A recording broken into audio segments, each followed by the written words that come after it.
6. Man Toga, SRS runway, auto thrust is blue. 80 knots, thrust set. 2500. 31. Rotate.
You would think by now I would know how long the intro song is so I could time it with the countdown.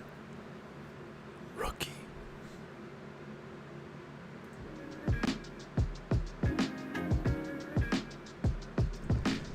What is going on, everybody? Welcome back to the channel on this lovely Tuesday, late afternoon, early evening, depending on where you're tuning in from, guys. I'm happy to be here, happy to have each and every single one of you with me today. Yes, today we do something a little special, something we haven't done. I couldn't believe how long it's been since I've flown this particular airplane. Now, ironically, I was going to fly this airplane, I think as of like Friday or whatever. I decided on my last trip, hey, when I get back, I got to fly the A310. This airplane, I believe, just released on X-Plane 12, the A300 version, which is a little bit longer, a little bit bigger. I consider the A310 kind of the 319 of the A300 series because it's a little bit shorter, a little bit more sporty. It is quite the capable aircraft. This one, of course, is free within Microsoft Flight Simulator. You do not have to purchase it. And it is no doubt one of the best airplanes on the sim. I am very shocked I haven't been flying it more, really, especially with you guys in chat. No one ever suggests it, but I figured we'd take, since we're kind of rolling with this old school theme, we've been doing 146 flying, we've been doing a yoke flying. Let's get one more yoke aircraft in before I dismount this Thrustmaster yoke and we reset up for some Airbus stuff. Maybe later this week, most likely next week, as we kick off the month of July. So, guys, good to see everybody in chat. Hope everybody had a phenomenal weekend. GNR Hoffman's here. Good to see you. Stephen Hayner, Rohan Mahai. Oh, I already see a few emojis.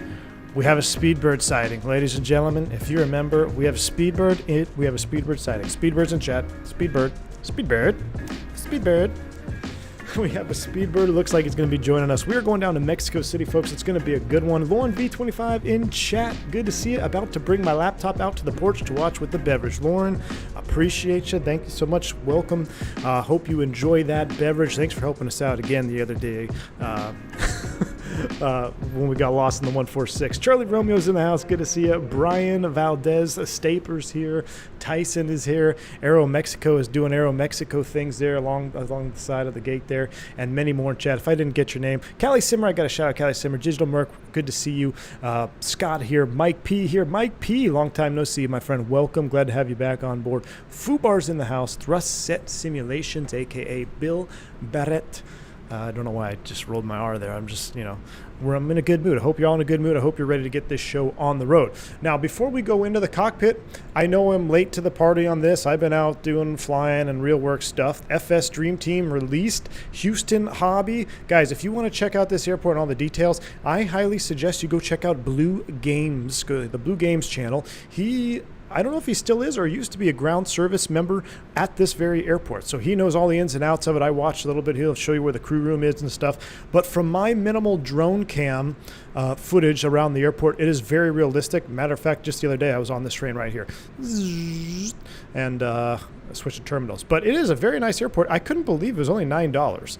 I thought I was buying maybe an outdated FSX version, but no, it's $9. FS Dream Team, they have pretty solid stuff. I don't think there's any inside terminals modeled, but hey, if it saves me a few frames, that's fine by me.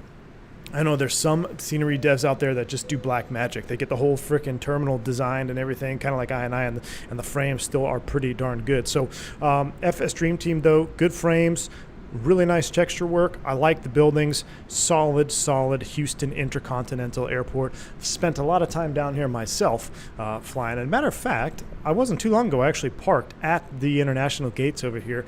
I'm trying to remember where I came in from. I think it was somewhere in Mexico too, believe it or not. So the thing that sucks is getting to the hotel from the international terminal for crew members is a pain in the butt. So we're not going to have to worry about that because we are departing. And I have everything real weather, but I have the sim fast forwarded, I believe, 2 hours. So we're not flying pretty much right midday, noon. I'm still kind of adjusting to my stream time because I'm now East Coast time. We're an hour ahead. But here we are, guys, ready to do it. Steve099 has joined the channel. Welcome to Private Pilot, sir. Glad to have you on board. Hope you enjoy the content and your new emojis, man. Good to see you. And Michael Fisher has become a commercial pilot as well. Michael Fisher, thank you so much for the support, my friend, as a commercial pilot.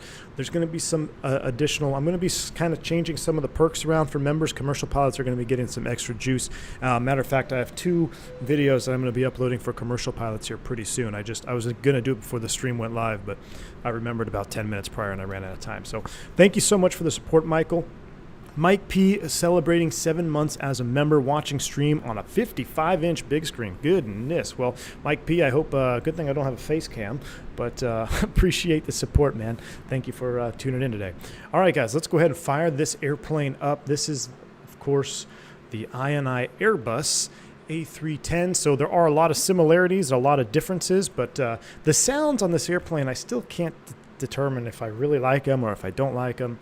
But overall, they're good sounds. I just feel like they could be maybe enhanced in certain areas or not. But enough of that. Let's go ahead and get the batteries on. I mean, these sounds are really good right here. So battery 1, 2, and 3 are coming online. With the batteries online, I'm going to go right into external power. We'll get the external power connected, or get it on, rather.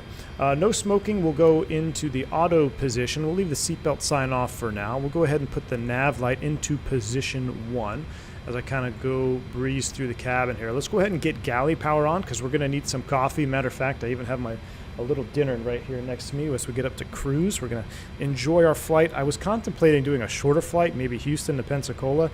But then I said, you know what, screw it. Let's just enjoy our time. Let's enjoy the flight. A little bit longer cruise. I think we're looking about an hour and 45 minutes or so flight time down to Mexico City. And we're going to need about 45 minutes of prep time for Mexico City as is. So I think it's going to work out just fine. I'm going to go ahead and begin the ADIRS alignment as well. So 1, 2, and 3 on the ADIRS. Everything looks good here. One thing I like to do is I'll come over here. I'm going to just go external power. Make sure we do have volts and amps as indicated. Very good deal there. All right, with that done, I'm going to come down to the box. I'm going to use this one for ACARS. We're going to go ahead and do a sim brief request. That should pull our flight plan out of sim brief. Grumpy Cake, welcome back to Commercial Pilot. Glad to have you on board. And Gary C, coming back to Commercial Pilot with the V1 status wings. Gary C, my friend, thank you so much for the support, dude. Those wings are looking mighty fine on y'all. What is the wings? Is that 24 months? That's got to be 24 months. That's pretty hardcore. A310 landing at high density altitude, going to be spicy. Phase 1, no doubt about it, man. There's our company route uplink. We're going to be Continental COA 357. Uh-oh. Oh, boy. This is so special for me. My mom worked for Continental back in the day. We're talking Robert F6 days. Lol, worked from when they were headquartered in the back of LAX till they moved to Houston. Thanks for flying the proud bird with the golden tail. Callie Simmer, my man, thank you for the $10 bank angle check right back at you. Man, I hope you enjoy this one. We'll dedicate this one to your mom then. She worked for Continental. That is phenomenal. I had a close friend of mine in grade school whose dad flew for Continental as well. So, yeah, definitely. I remember having a model. I think I had an A3. I don't know what model it was. I know I had a 727. I might have had a 7. I can't remember what the other one was, but in this exact livery here with the gold tail. Proud bird indeed. Kelly Simmer, thank you for the support, my friend. And just like that, AJ Funari has blown up the chat with 20 gifted subs. AJ Funari, you are a monster, my friend. Thank you for that very, very generous donation. Guys, if you pick up a gifted membership from AJ, shout him out, let him know what's going on.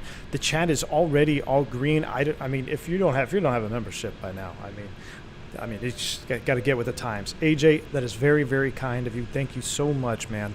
Really appreciate the support.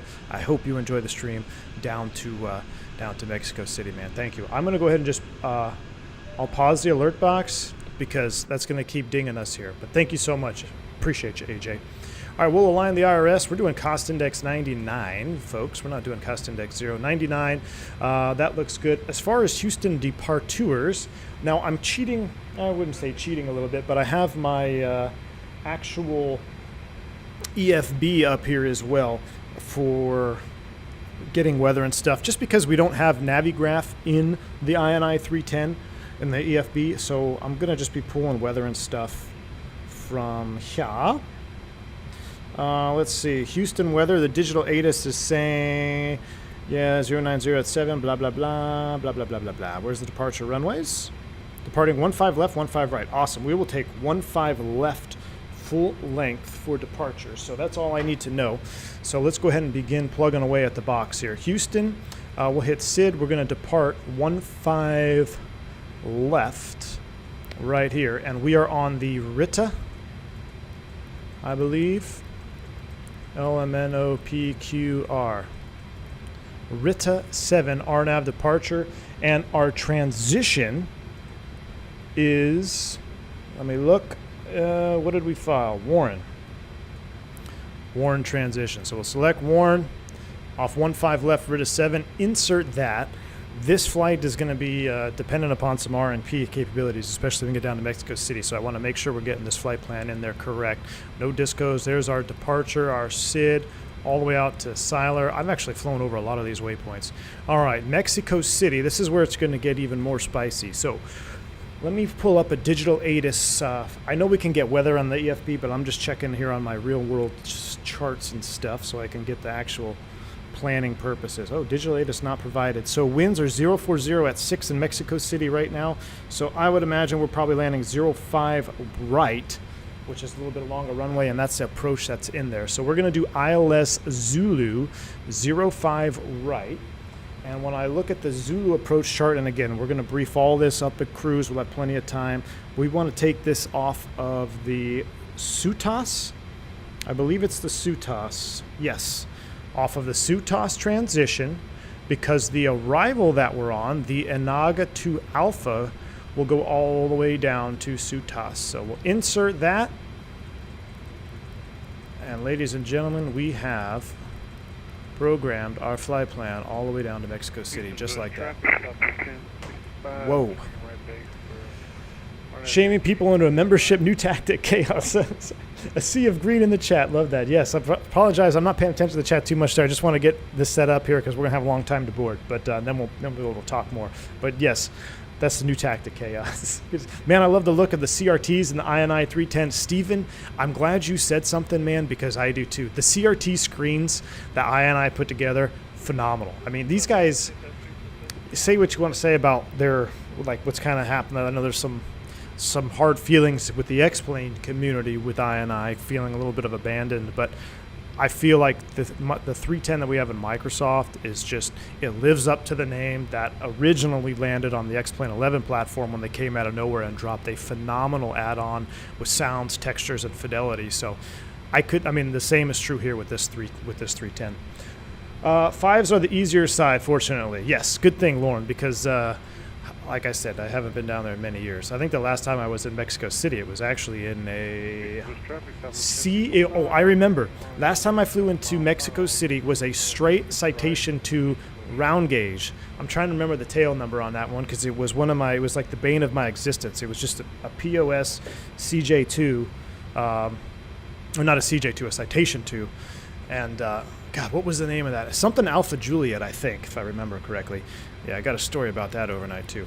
All right, we got plenty of time to chat. Let's go ahead and finish setting up this airplane, shall we? Flight plan is in the box. Init, we got to do some initialization here. So there is that information. Now we're going to come back over here, and I'll tell you what. Before we start the boarding process, because I kind of want to watch the boarding happen, let's get our weight and balance pretty much done here. So we're going to do what's planned. Actually, let me go here. There we go. Houston, Mexico City. So weight and balance. I'm going to, is that our planned? All right, that's the planned. So our passengers are 187. 187, beautiful. And the planned fuel for today's flight, according to our SimBrief flight plan, gate fuel is 28,000 pounds. I'm a rookie. Let's bump that up a little bit. Let's go 30,000. That is with an alternate. So we got 30,100. And we'll take a little bit of cargo. We don't want to be too heavy. But let's say we got about 7,000 pounds of cargo. So we're going to apply those settings to the aircraft. That's going to give us some weight information, which we're going to plug into the EFB. I'm sorry, to the MCDU, not the FB. We're in the FB right now. So what we need is the zero fuel weight. With everything applied, we are 216.7. So let's go ahead and put that in here, 216.7 in the zero fuel weight. Our block fuel on board is 30.18, confirmed. 8 and 6 is close enough. Yeah, that's 30.8. Uh-oh. Whoa. 30.1. Block fuel goes there. There is our weights. That looks like it matches. Our zero fuel weight CG is 28.1%. We'll throw that right there. So that is in there. We don't have any planning on any alternate gas. Geez, because we don't even have that much to play with. We have a precautionary alternate, but we only have 17 extra. Oh, you know why? That's because we cost index 99 it. That's fine. But we have a route reserve here of 5%. So I'm good with those numbers. Now we're going to go to the takeoff approach numbers. And before we do that, let's go ahead and do a few more overhead things. Let's go ahead and get our ATS powered up. Let's get some of those on.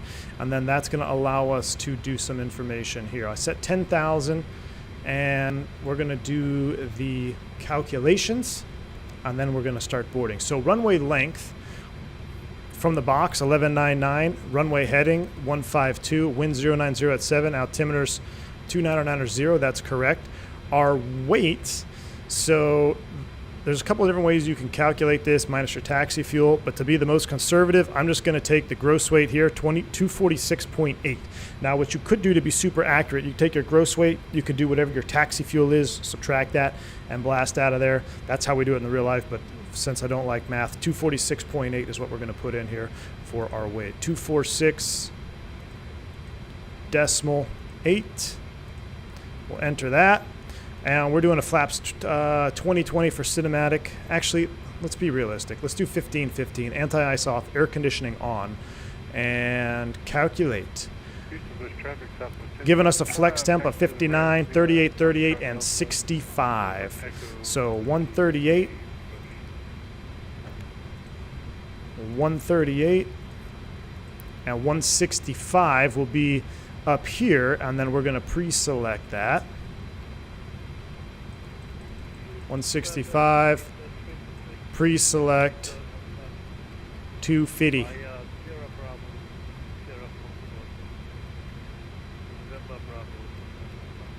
Hope I did that correctly.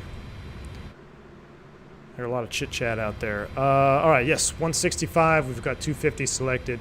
Takeoff, shift, thrust reduction, acceleration, 1,000 feet on each. Beautiful. I think it's time to start boarding. Wow, I had... okay, so I had the alert box muted. I need to go back and chat here. Oh my goodness. Let's go ahead and start the boarding process. We're going to start the boarding process here. Nick has also, Nick has gifted 20 subs, an additional 20 subs to the channel. Nick, very, very kind of you. Thank you so much for another monster gifted sub donation. I can't thank you enough for the support. You guys are absolutely awesome. Yes, let's go ahead and board both. Guys, again, if you pick up a gifted sub from Nick, geez, that's 40 gifted memberships right out of the gate. I can't thank you guys enough for the support. I appreciate you. Flight Force 77 for 15 months. V1, my man, excited for this one. Flight Force, it's been a while, dude. I hope you are well. I'm excited for this one, too. Thanks for the support. And Flight Dispatch himself. I need to replay it. Here we go. As I'm driving back from the airport to enjoy my days off, Discord tells me V1 is streaming. So Microsoft has started straight away to fly along with a nice cold beer. As always, love the streams along with the community. Mr. Flight Dispatch 320, aka Speedbird, has donoed a $12 bank angle check. Flight Dispatch, I appreciate the support, man. As you were driving back to enjoy your days off, you got to fire up Microsoft and fly with me, man. Hey, I appreciate it. It's going to be a fun one down to Mexico City. The more the merrier. Ooh, look at this 787 Speedbird. One of your buddies is coming in over here. Appreciate that bank angle check, man. Right back at you. AJ says I have to get you back on the right side of the algorithm. That is correct, AJ. I appreciate it, man. That's what we're trying to do, my friend. We are trying to do that. All right, passengers are boarding, crew is boarding. Let's go ahead and get the APU master on. We'll get our fuel pumps on because our fuel is received. So we've got what we need on board. So fuel tank pumps can come on. And let's go ahead and go master switch on. Now, I was watching the legend Q8 pilot earlier stream the A300 and X-Plane 12, or the beta version. And man, the APU sounds were phenomenal in that one. I think the APU sounds are a little bit lacking in Microsoft. And that's where I say, like, some sounds are awesome, some sounds are not as awesome. But let's see, did I hit the start switch? Why aren't we starting? What am I missing? That's on, that's on.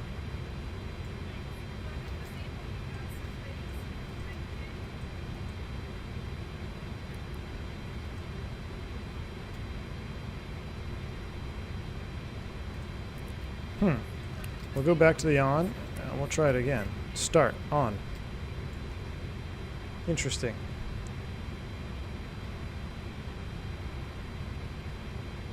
We want to send to Dono? Uh-oh. Wrong side sim is also... Oh, there it is. Oh, my goodness. I had the alert box paused, and you guys just flooding me with love and donos, man. Here it is, wrong side. Dude. Uh-oh. Jesus. Gonna be bringing the new jet home tomorrow. Have a good stream. I struggle with the A310. Wrong side sim, my man. Dude, I saw your story. I saw the picture you posted saying that you were gonna go... Happy Memorial Day. Oh man, wrong side, Seb. I appreciate the support, man. I did hear that I saw that picture you posted that you were flying out to Mobile to pick up a new bird. That is exciting, dude. I cannot wait to see you back live. We got to get together. I have your schedule. We got to get back together and do a live. I'm thinking maybe next week because I'll go on a trip starting Friday. But then after that, I'll have a couple of days off. But man, have fun on that trip. Be nice to that bird and take some pics, man. Take some pics. I appreciate the support, dude. Appreciate you. And another one, Mike P, coming in saying happy, quote unquote, Memorial Day. Mike P, I appreciate the support, man. Thank you for the $20 bank angle check. Yes, I was trying to figure out, I flew over Memorial Day, and I was trying to figure out how to properly say happy Memorial Day, because it's kind of hard to have a happy Memorial Day, right? So have a meaningful Memorial Day is what I ended up going with, because Memorial Day is, remembering those who paid the ultimate price. So I hope you had a great weekend, Mike P. Thank you for the support, dude. Dan Land, bank angle check. Dude, I'll never get tired of the bank angle check. $1 is $1 indeed, Dan Land. I appreciate the support, man. Guys, you guys are absolutely awesome. Thank you all for the support this morning or this afternoon. You guys are just awesome. Awesome support. You get me fired up too, because I got to be honest with you, when I was like, should I stream today? Should I not stream today? I was kind of feeling that motivation was kind of declining. I just came off of a long trip and I wasn't sure if I wanted to come into the office and stream. But man, as soon as I hit the go live button, get to hang out with you guys and feel the love and support, it makes it all worth it indeed. Thank you guys. Surrounded by speed bids. A321 is basically the same size as 7.5. Yes, much bigger than the 320, so the difference is really there. It may be worth money, but if you haven't spent it, worthwhile. I wonder who that was for. But yeah, the 321 is not that much smaller than a 7.5. However, the performance, you can't, the power performance of a 7.5 is pretty much unbeatable. But if you look at the actual physical length of the 7.5, as far as fuselage, I think the 321 is only a few feet shorter, 3, 4, 5 feet shorter. But indeed, AJ says the flap sag is on point, dude. I know. Isn't that pretty sweet? That little flap sag sitting right there. Gotta love it. All right, let's continue cleaning up the rest of the airplane so we will be ready to go when it is time. Let's get the APU bleed on. Bleed is on. That is good. We'll get the low pressure supply up and running as well. We can disconnect from external power at this point. And we'll go ahead and turn the seatbelt sign on because we do have our gas on board. Everything else looks good. I'll put this to APU gen. There we go. Volts and amps look good. We are aligned. Overhead is looking good. We'll get the probe heat and windows heater in a little bit just before start. So with everything pretty much set, we're going to go ahead and run through a checklist. Cockpit prep complete, signs on an auto, fuel quantity is checked, nav checked, landing elevation. That, my friends, is a big one that we do need to set. So the elevation for Mexico City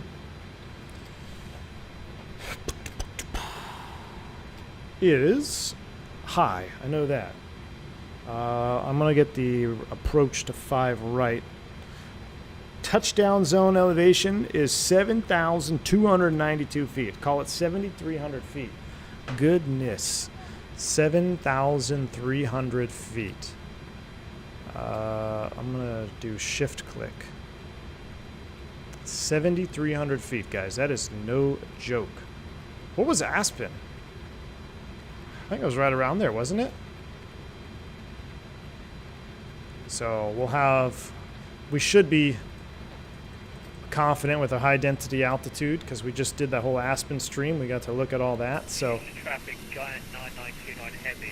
Jeff L, lots of great real life memories from the Houston Terminal D. Jeff L, man, well, I'm glad to be here. I think you were the one that said you got to do the FS Stream Team Houston, right?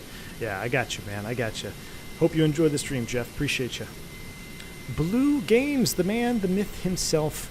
Guys, the man, the myth, the legend, Blue Games. I was just talking about Blue Games. And Blue, I was saying that anybody that wants to see if this airport is legit or not, I said go check out your channel for the review that you did on it, because you were showing where like the crew room is and the galley is, so the inside scoop of the Houston Intercontinental Airport. So guys, if you haven't checked out Blue Games review of this airport, I think, in my opinion, I think it's pretty good. 14 pushing back from Stan Delta 9 Houston traffic.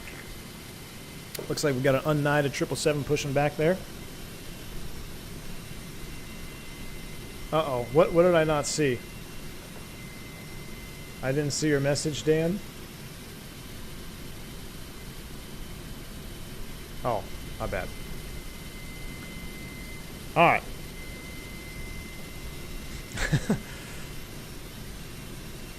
On the fence with the Taurus 321 being on sale for $70, I have the Phoenix loving X-Plane. Just not sure if it's worth it. Any thoughts? Man, if you're loving X-Plane and you want an Airbus, you got to get the Taurus 321. You will enjoy it.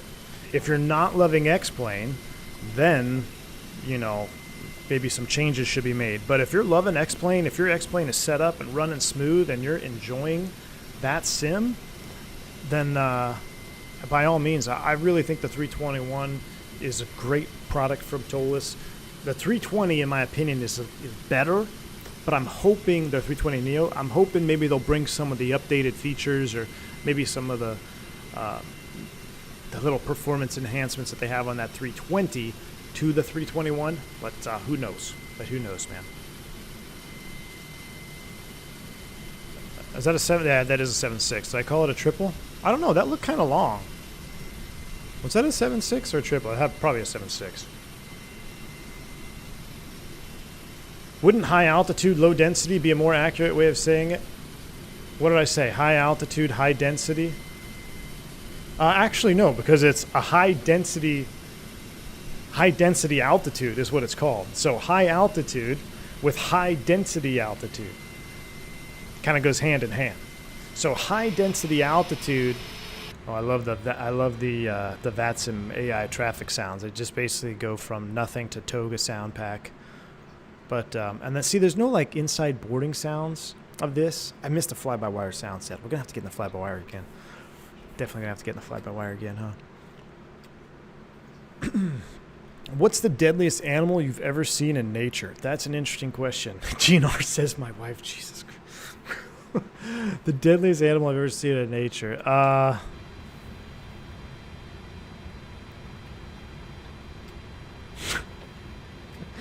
Try not to say any politically incorrect answers. Probably just a shark, man. I've seen some sharks. Thoughts on me being a dispatcher instead of being a pilot? Thomas Garcia. Hey, if you have any questions about being a dispatcher, and I'm going to get him on this channel. Wrong Side Simulations, Wrong Side Sim. He just super chatted or donoed not too long ago. He, I believe, started out as a real-world dispatcher, and he's moved his way up the chain from a real-world dispatcher to a dispatch shift coordinator to someone who's basically in charge of the whole operation now. So we actually work together, but not together. We work for the same company, and he does. I've actually texted him some stuff when I get some funny stuff on my flight plan. I'm like, dude, what's going on with this dispatcher? What are y'all doing up there up in the HQ? But check his channel out because he's got some great insight on dispatching and their role as part of an airline environment. So if you love aviation and you love flying, a dispatcher, I mean, they get a lot of the great benefits. I'd say pretty much all of them that pilots do too, other than flying the airplane, because they can jump seat on aircraft, they can do non-rev travel, they get benefits from the airline. Matter of fact, Wrong Side and I are trying to get together. I'm trying to get him to jump seat on one of my flights. He was going to come with me to Pensacola last week, but I thought I was leaving out of a different airport where he lived. Turns out I wasn't, so it didn't work out. But we will definitely try to get it back together. Jeremy Harvey, good to see you, man. Always a pleasure. Always love the countdown music. Gets me fired up. How's it going? Did we reach the end of the poll? Jeremy, I haven't made an official announcement yet, but if y'all are tuned in right now, yes, the official 35K tour, which is the next 10,000 subs, is going to be the Australia-New Zealand tour. So we got to hit 35K subs for that to go down. We got to hit 35K subs for that to actually kick off. But Jeremy, yes, we're going to be going down under, my friend. So appreciate all the tunes that you've made for the channel. I look forward to hearing your next rendition. So Jeremy Harvey is responsible for all of the sounds on the channel and the phenomenal countdown music. And every time we go on a tour, he gets a themed countdown song. And every time I say it can't be better than the last one, it always works out being better than the last one. So Jeremy, the bar is set. You set the bar extremely high with that last one, the South America tour, my friend. No pressure. But if you guys want to check out the Alright, sounds and everything, Jeremy Harvey Music, it's got a link in the description. Should be in Nightbot too, if Nightbot ever joins the channel.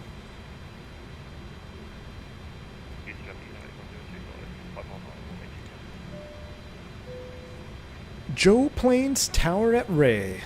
I always have to ask this. Where's Ray again? Because I've heard that phrase so many times. Tower at Ray, Tower at Ray. Gosh, where is Ray? Finally got myself the Phoenix. Absolutely loving it. Joe Plains, thank you for the 5 months of support, my friend. Glad you're enjoying the Phoenix. It is a hell of an airplane, is it not? That's phenomenal, man. Glad you're enjoying it. Stand here in the galley, shall we? Would you long haul it down there? Vega 1-3. So if you're unfamiliar, indeed. So the way the V1 World Tours work is about every 10,000 subs, we go hardcore tour mode. We have to pick up where we left off. There's no jumping or skipping around. So yes, we will have to find out how to long haul down to the Great Outback. So I don't know if we're going to take maybe something 7.4, maybe I'm hoping maybe we get a 330 by then, or maybe a 350. We'll see. Or O'Hare 10 center, dude. I was just there 2 days ago. Monday, Sunday, yeah, just there. But they put me on. They didn't put me on 10 center. They put me on the other one out in frickin' BFE, where you got a 45-minute taxi back to the gate. Guys, let me show you this. So my taxi instructions, half of them. This was half of my taxi instruction in Chicago O'Hare. You guys ready for this? All right, pretend you're just, clearing the runway and, you're getting ready to get your taxi instruction. They call you up and they're like, all right, taxi Kilo 3 Alpha 9 Alpha 12 Bravo Victor Lima. What? That's what the controller said. Kilo 3 Alpha 9 Alpha 12 Bravo Victor. I don't know why I said Lima. I think Lima was part of our last clearance. But yeah, that was the clearance that we got. And he read it out to 3 different airplanes. Nobody read it back. You basically just follow the guy in front of you and don't stop. There was a Kilo in there. There was a Kilo in there somewhere. Did I miss Kilo? I have the picture. Yeah, Kilo 3 Alpha. Or was it, yeah, Kilo 3 Alpha 9. Kilo 3 Alpha 9 Alpha 12 Bravo Victor. But when they say it all at the same speed. So you have to know which one is Alpha and which one's Alpha 12. So Kilo 3 Alpha 9 Alpha 12 Bravo Victor. Frickin' Chicago, man. All right, boarding is completed, y'all. Let's get out of here, shall we? Let's prepare for pushback and departure. Here we go. Departure clearance requested. Before start, cockpit prep, we did all that. Altimeter set both anti-skid, normal, and on. Check.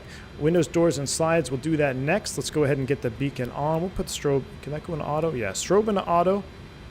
And emergency exit light should be armed. Rip. Emergency exit lights armed, bleeds on. Let's go ahead and get these on. We're just about ready to go. Hello, Captain. We are ready for pushback. All right. We need to be on 22.8, are we not? Let's go ahead and double check our VATSIM stuff. I should have done that. We'll put that into XPDR. We're on 22.8. Make sure we do a little radio check. There we go. Oh, Houston Tower just jumped on. Rip. 18.7 will be Houston Tower. Departure checks completed. Bypass pin inserted. All right, we will push back. Where do we want to go? We want to go nose right. Hold on. We want to go, which way do we want to go? Yeah, nose right, tail left.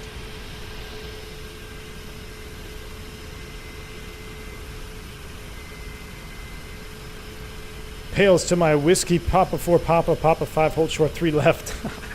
Locking gear.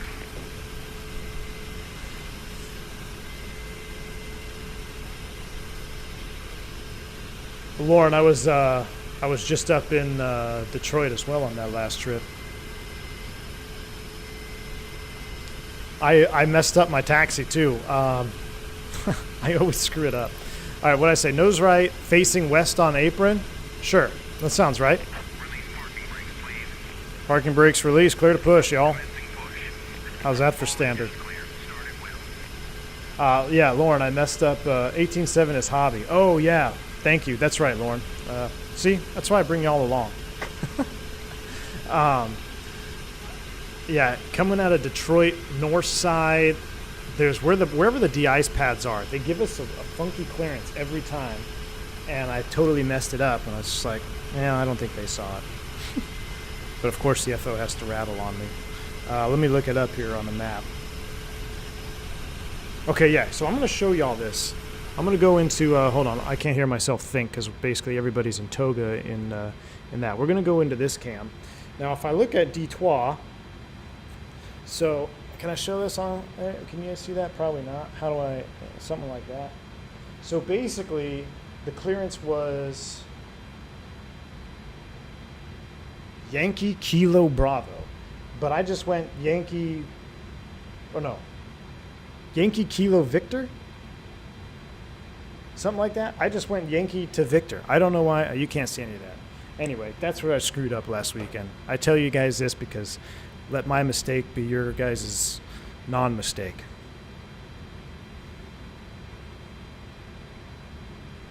I could just pull it up in here. Yeah, I can't look at my screen and my iPad and talking to the mic at the same time, so you can't go from Yankee to Kilo. It was, I don't know, but what I'm saying was the clearance was, it was Yankee Bravo Victor. Yeah, Yankee Bravo Victor. And I went Yankee Victor. Like, why do I have to get on Bravo? Like, why do I have to make that little 20-foot taxiway? Just, anyway. This is my fault completely. Brakes are set. We'll go ahead and fire them up here. All right, everything looks good up top, and we have bleed pressure. So in that case, we're going to go here for ignition start. We're going to do start A, and here we go. Now the sounds outside are really not that good. Or, like, see, the startup sounds are kind of bland.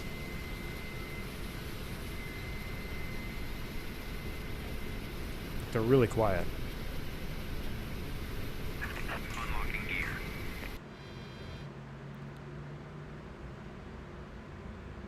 Fuel?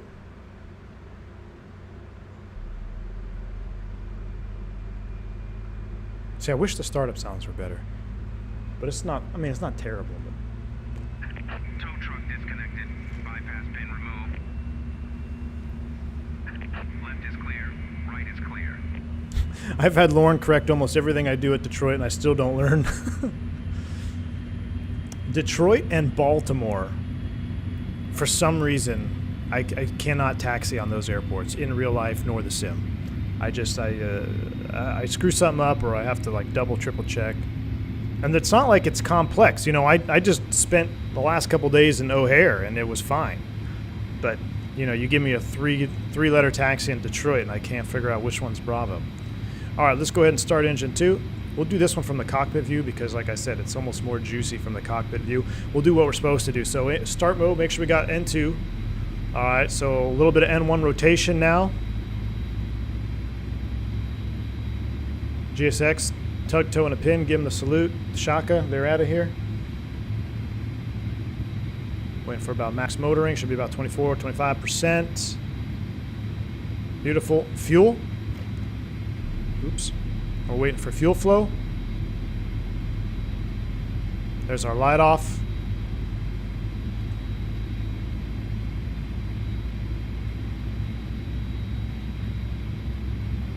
Yeah, they're almost like the Phoenix V1 Chaos, you're right. Is GS6 worth it? Not sure, for about $30. Center of Aviation. I mentioned this. Gosh, I love that power transfer. It's so realistic. GSX, in my opinion, has become more worth it. $30 is still pretty steep, but if you're looking to add the immersion of boarding and deplaning, and if you fly the fly-by-wire where everything's integrated completely, I'd say go for it, man. All right, we have 2 good starts. Let's go ahead and go starter to the off position. I'm going to put that off here. We no longer need the APU, so let's turn off APU bleed air first so we don't suck in any of the fuel. Turn the APU master switch can come off. We'll arm the speed brake, and then we're going to do some of the best sounds ever. Watch this. We're going to do, we said 15, 15? I can't remember what position that is. I think it's this one. So we're going to get the slats out.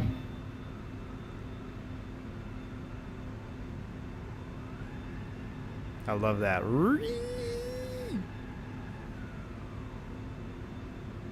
Gosh, doesn't that sound awesome? All right, let's double check that position was 15-15. It is 15-15 set indicating auto brakes max. We're not going to toga. We're going to flex. Should we flex? Should we flex? I don't know. We'll see. What do we got here in chat? We have 269 watching, and we have 101 likes. Oh, yeah, geez. We got to flex. You guys don't like this. I got to have at least 200 likes to go toga with the 310. So let's go ahead and do a flex since you guys want to be all lame like that. You don't want to like the video, so we'll just use a flex takeoff like everybody does. Everybody and their brother wants to do a flex takeoff, so we'll do a flex takeoff. 59. Ooh, that's going to be super lame, too. You're not going to hear anything. Let's do a flex at 59. Oh, look at that. Target N1 is not even 100%. 98.5. Wow. This is going to be the most underwhelming takeoff ever. Okay, let's go ahead and do a checklist, and we're going to taxi and get out of here. All right, after we did that, we did all that. Cool. After start, pitch trim is set, rudder trim 0, spoilers armed, slats 15-15, indicating ECAM status check, anti-ice is not required, hand signal has been received. Before takeoff, we'll do a flight control check. You guys have been briefed. Slats, flaps are checked. Performance FMS checked red. Takeoff config, we'll do that. Transponder, we should set that. So we're going to save that there pretty much for the rest of that. Now, let's go ahead and taxi out. Houston traffic. Whoa, what's going on? Why can't I hear myself? Why I can hear myself on the radio.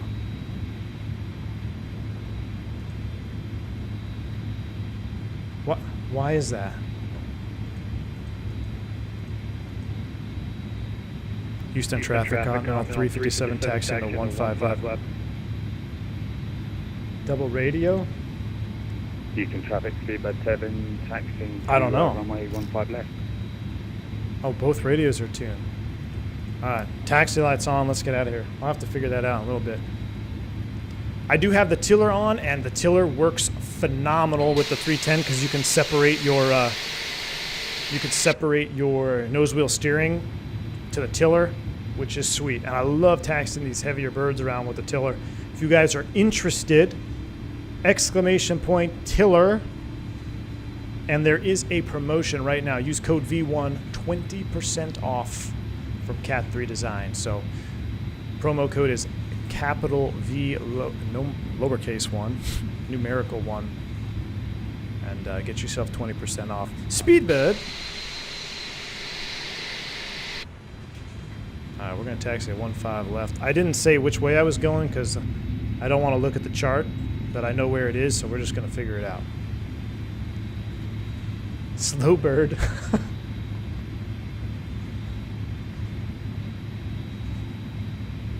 But see, oh, this airplane taxi is so nice with the tiller.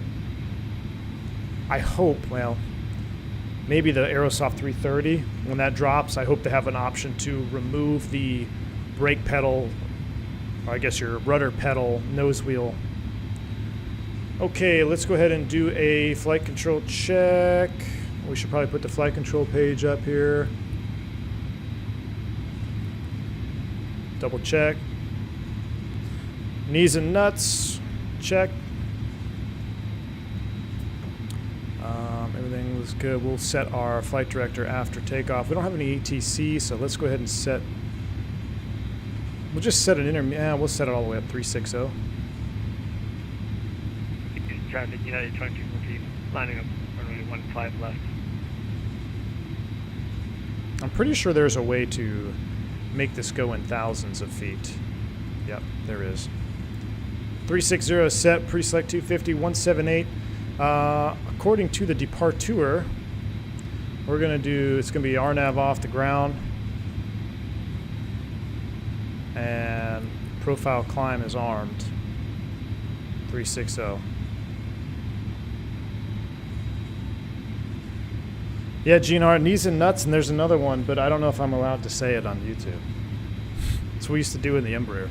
Especially, so like these style yokes are not terrible for hitting yourself, but the Embraer with the reverse tricycle style yoke, can definitely crack you in the knee or other body parts. So it's probably not appropriate for me to say it, but knees and nuts, and then there's another one.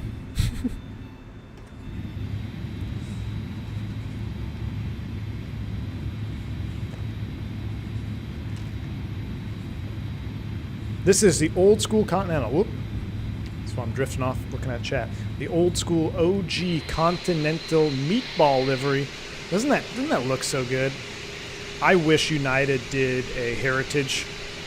Could you imagine like a I don't know, what could they put? What airplane would look good that United has with this Continental heritage in there? Now, they probably won't do that because Continental and United are not necessarily best friends when that whole scenario went down. But, man, what is something that they currently have that would look good with this livery? 14, departing runway 15 left. That's a spicy meatball. Houston traffic. 777, Kevin Thomas. Yes, that's 777. Could you imagine meatball 777? We used to call the IDG oil servicing tool on the 7.5 the donkey dick. Jeez. Ram's horn yoke. Thank you, Lauren. Yeah. Thank you. Yeah, the Ram's horn. Look at that. That's a 7.6? Is that a 300? That's got to be a triple. I'm normally pretty good at my aircraft identification, but for some reason I feel like that's a... Houston traffic, Mexico 495, taxing to 15. Looks like a long 7.6. How make this A310 mod? A daily. You don't need to do anything. If you own Microsoft Flight Simulator, it is a free 764 add-on.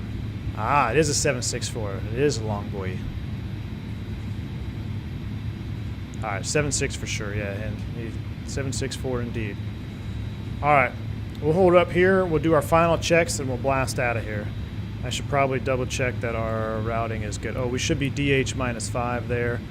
That's good. RNAV off the ground. Profile climb. Here's 15 left confirmed.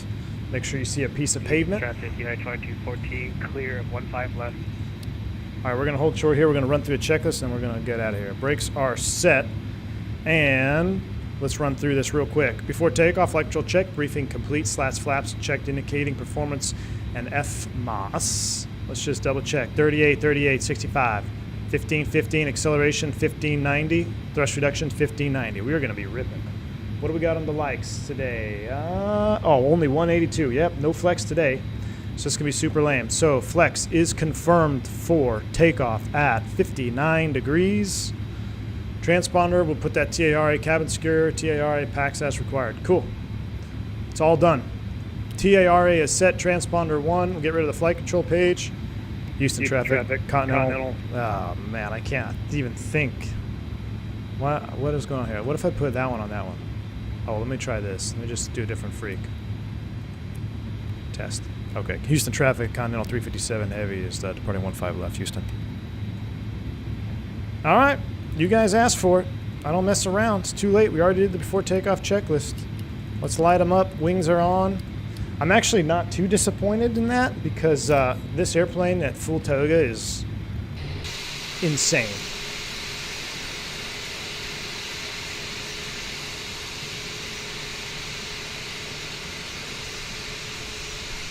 Hey, Cap, flying from somewhere to MPTO, CL 650. Nice. See you on VATSIM, Spikefly. We need a flex emoji. I think there's just a default one. Yeah, Steven's got it. All right, look at that lineup. I love the engines on this old livery, too. That just like a brushed aluminum style. Oh, my goodness. That is the most professional lineup I've ever seen.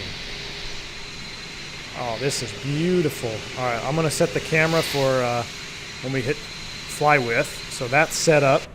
We hit 200 likes. Uh-oh. We did hit 200 likes. Oh, boy. All right, well, in that case, it should be me, and we're going Toga. 104.4 on the N1s. You guys asked for it. Yoga's in chat then. Let's get those yogas in chat. Ginar, I was about to go for it, but if you hit that like button, I appreciate you. Here we go, spool them up 50. Now, theoretically, if I hit the proper button on my throttle, we should get the... There we go. Thrust, SRS, heading, nav blue. Wait for it. Houston traffic, speedbird 7, lining up runway 15 left.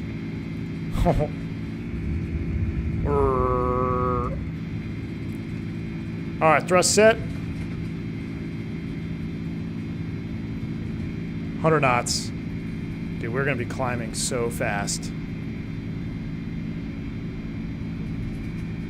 V1. Rotate. Nice and easy on the rotation. Oh my gosh. Positive rate. Gear up. Fly with.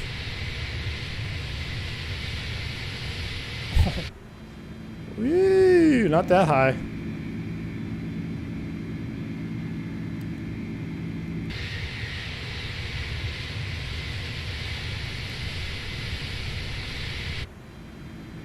All right, nav is armed. Ooh, a little bit bumpy today. Man, look at that pitch. Is that right? 18 degrees pitch command. There it is, profile thrust. It's going to walk back now. We're going to climb. Oh, listen to that walking back at that thrust. The growl on that. 7, takeoff runway 15 left. Speedbird. Goodbye, Houston. In the great state of Texas. I turned into an MD-80 there for a second. Yeah, no doubt.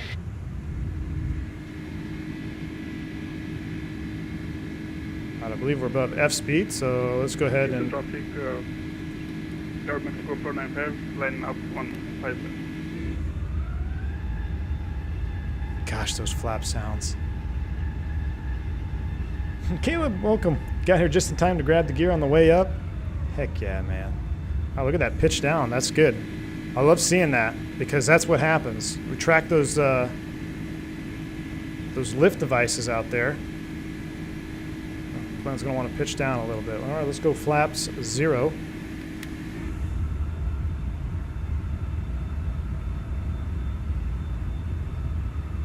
Now, what's funny is on the Airbus, with the fly-by-wire, when you go flap 0, airplane actually pitches up a little bit. So you got to lower that nose. Whirr. Sanders! Did I miss you? Oh, man. Appreciate you, Sanders. Half a year already. Love your podcast. Sanders, appreciate the support, man. Sorry I missed your message, dude. Must have got me right there in the takeoff phase. I appreciate the support, dude. Glad you're enjoying those podcasts. I will eventually do another one, I swear. It's a running joke now. Oh, man, though. Look at that. That buzzsaw. Flap sounds are better than the engine sounds. I agree, Max. I mean, the engine sounds from the cockpit are very nice, especially that low gurr you get when you go into that takeoff. But I feel like maybe it's a 3D, maybe it's like the cone, the sound cone, because when you get back here, it doesn't really change at all. I guess it changes a little bit back here. Oh man, the sim is looking 10 for 10. As soon as I say that, we get a stutter, but the sim is looking good. Alpha 3 Echo, Pushback All right, getting ready to go through 10,000. Let's go ahead and get our lights off. Retract mode. Houston traffic, Air Mexico 495 departing 15 left. All right, there's 10,000. Now we're going up to 325. That's our profile climb out speed. So we'll lower the nose a little bit, get a little trim in there. Look at that. Eventually, fake podcaster. I'm going to be doing some changes for sure. We'll have another podcast here. We'll discuss it soon. I would like to do one on the road, honestly. Guys, this airplane hand fly is so nice. I forgot how nice this airplane hand flies. Just a lumbering giant, but not really, because she's still pretty responsive on the controls. The challenge, I still say, the challenge on this aircraft is your thrust management. Ooh, what's going on with these stutters every now and then? This ain't X-plane. Whoa, whoa, whoa. Maybe we're getting a weather reload.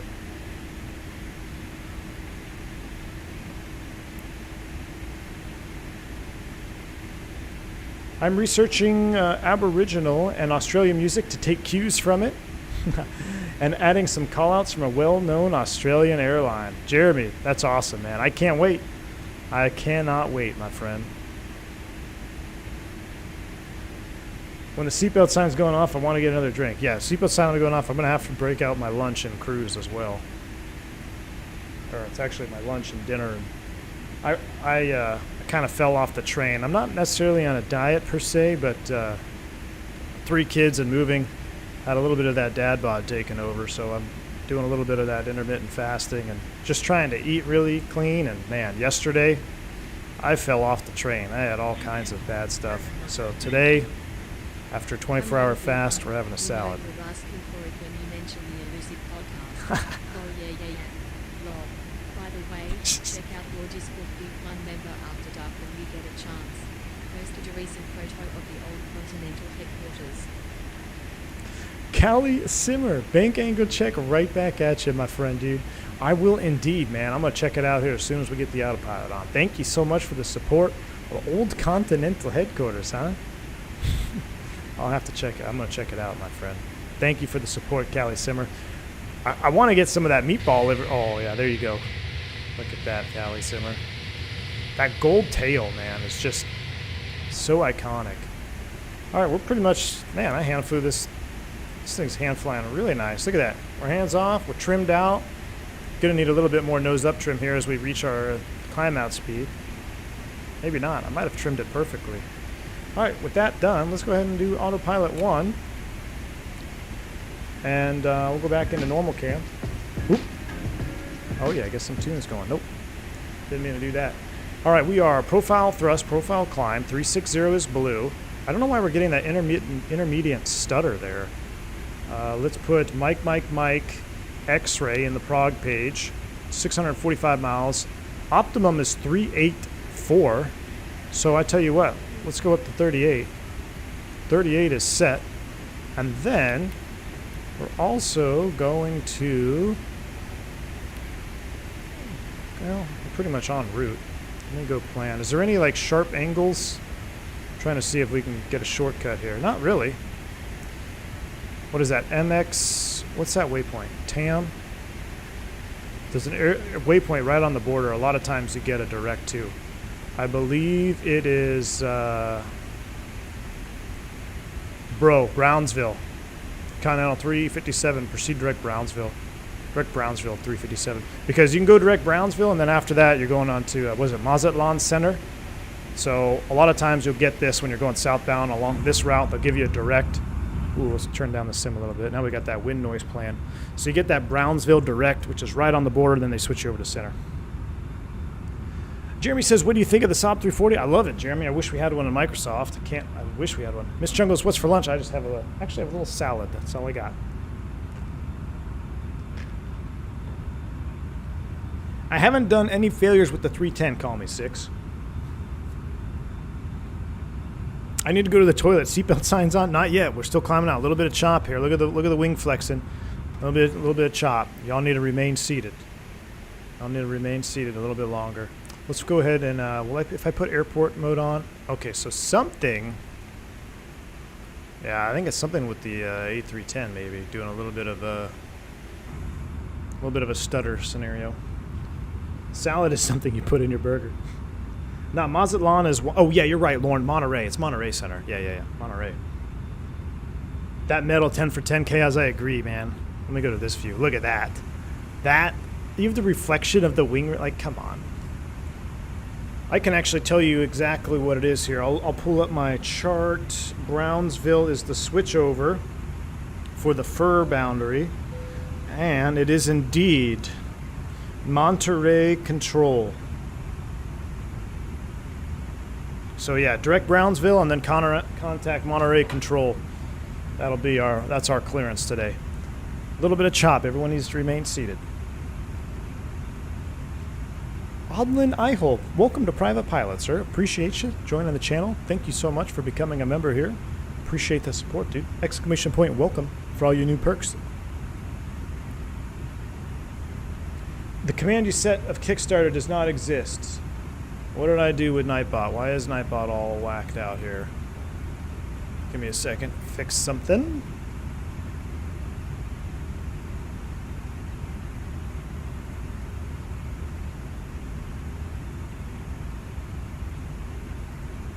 Hopefully that'll fix it.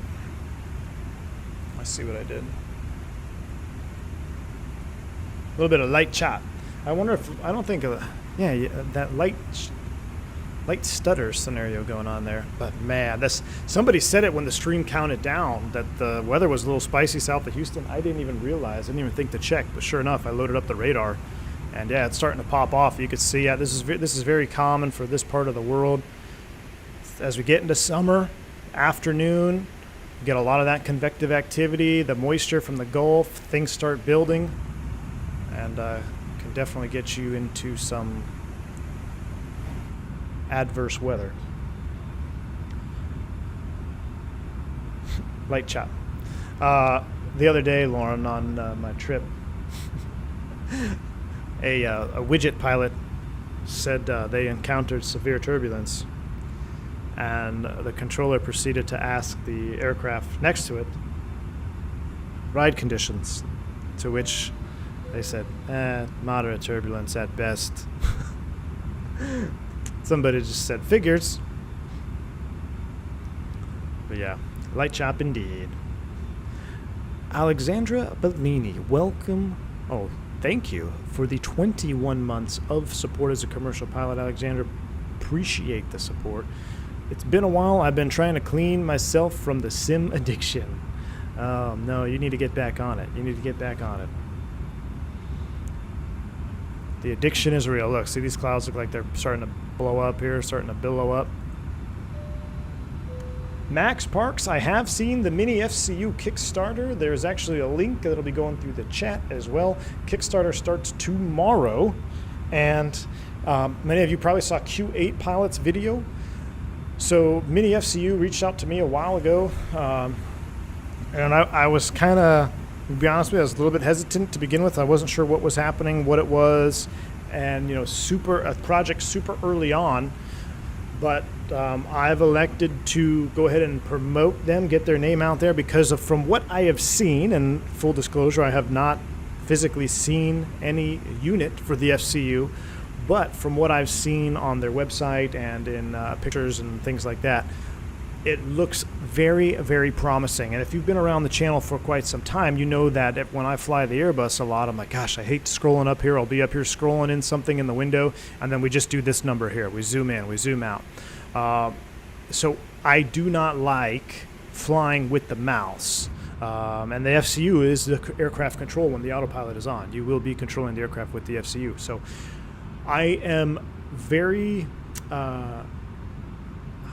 I wouldn't say cautiously optimistic, because I think I'm not. There's really no reason to be cautious. I hope that it goes through the way they want it to. I hope they get enough backing, because I think if the product performs like they say it will perform, I really do think it could be one of those pieces of equipment that you add to your sim setup, and it really can make the flying experience better for you in more ways than one. So I'm excited for it.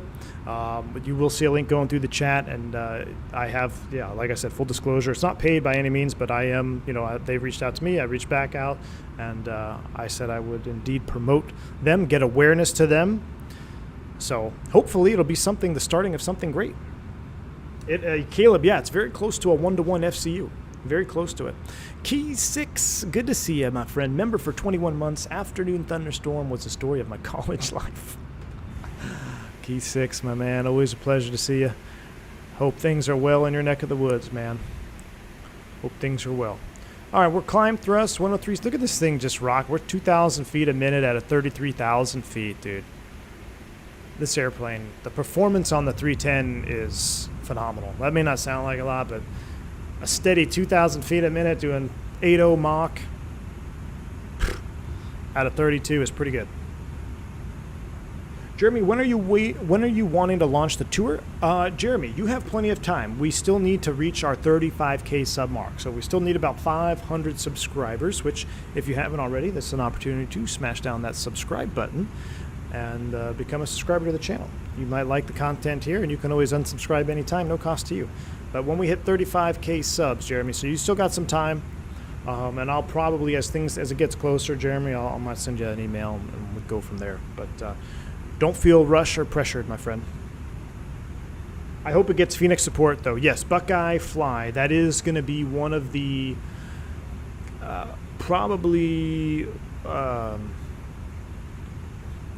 wouldn't say one of the biggest drawbacks, but it will definitely be a downside because no fault to the Mini FCU team. It's the way that Phoenix runs their, what is it, the LVARs or something. I'm still trying to learn this stuff with like SPAD Next and like very, very rough programming scenario stuff, like using other tools to program flight controls.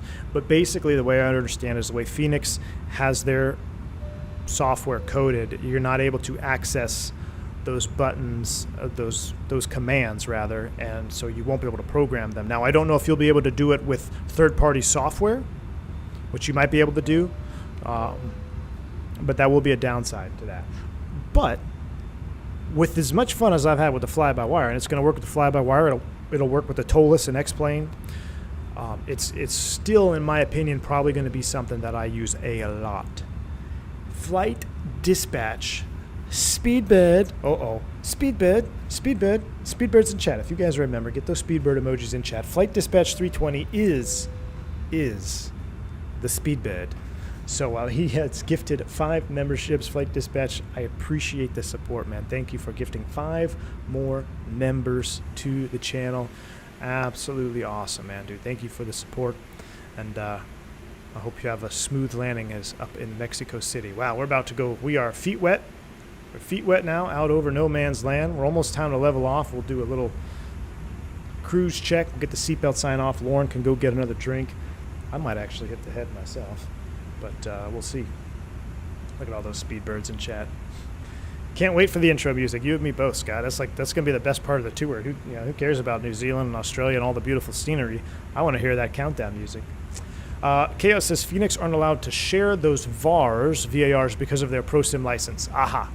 But there are ways, quote unquote. I got you. So that's what it is. So that is kind of what the downside is going to be. So because of the ProSim license, which is the internal workings of the Phoenix, you're not able to access those VAR commands.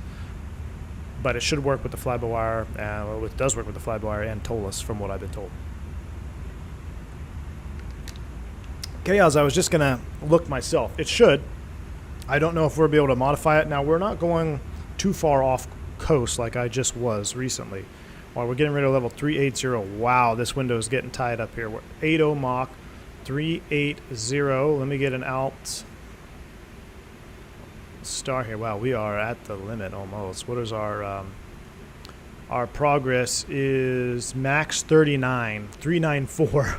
So we are not that far from our max. That window is getting tight. That's about what it looked like for me the other day too when we were doing a very long flight. We climbed up. We had a step climb because we were so heavy. At 36,000 pounds of gas, 38,000 pounds of gas, completely full, passengers and a ton of bags too. So it was a step climber flight. All right, we're level 380. Now my turbulence check in Microsoft is to kind of take a look at the wings. It's just some light chops. So let's go ahead and turn that seatbelt sign off. You're now free to move about the cabin. Lauren, grab another drink from me. With your known love of Flight Factor, 350 from LA to Sydney. Is that why I asked this why? Did Maze, I can't, man. The thing is, I don't want to turn this into another Microsoft X-Plane convo, but I've actually been kind of itching to do a long haul on stream. We haven't done one since X-Plane 12, a long time ago, since the end of the conclusion of the South America tour. So I'm kind of itching to do a long haul. I don't know why I like that, because I feel like long hauls as a streamer is kind of a punishment to yourself. But what I'm excited for is being able to use Microsoft for the long haul, because you don't have to worry about any scenery. You don't have to download orthos along the flight. And where you're going, there's going to be scenery. So I'm very much looking forward to that as we do this next tour. That's why, the South America tour was just awesome, because it was all mostly Microsoft. All scenery was down. I mean, didn't have to worry about it. And I think back on the Asia Pacific tour that we did, and I feel like we're going to have to revisit. And we kind of did Asia Pacific. We could probably do like a mini Asia, Central Asia tour again in Microsoft, because there's some really good flying out there that I would also like to do again. And I want to see it in Microsoft. At that moment in time, I wasn't really on the Microsoft train yet. I was still hardcore X-Plane fan. You guys know me. If you've been around the channel, you know that I, for a long time, even after Microsoft was out and everybody was flying it, I was indeed still on the X-Plane train.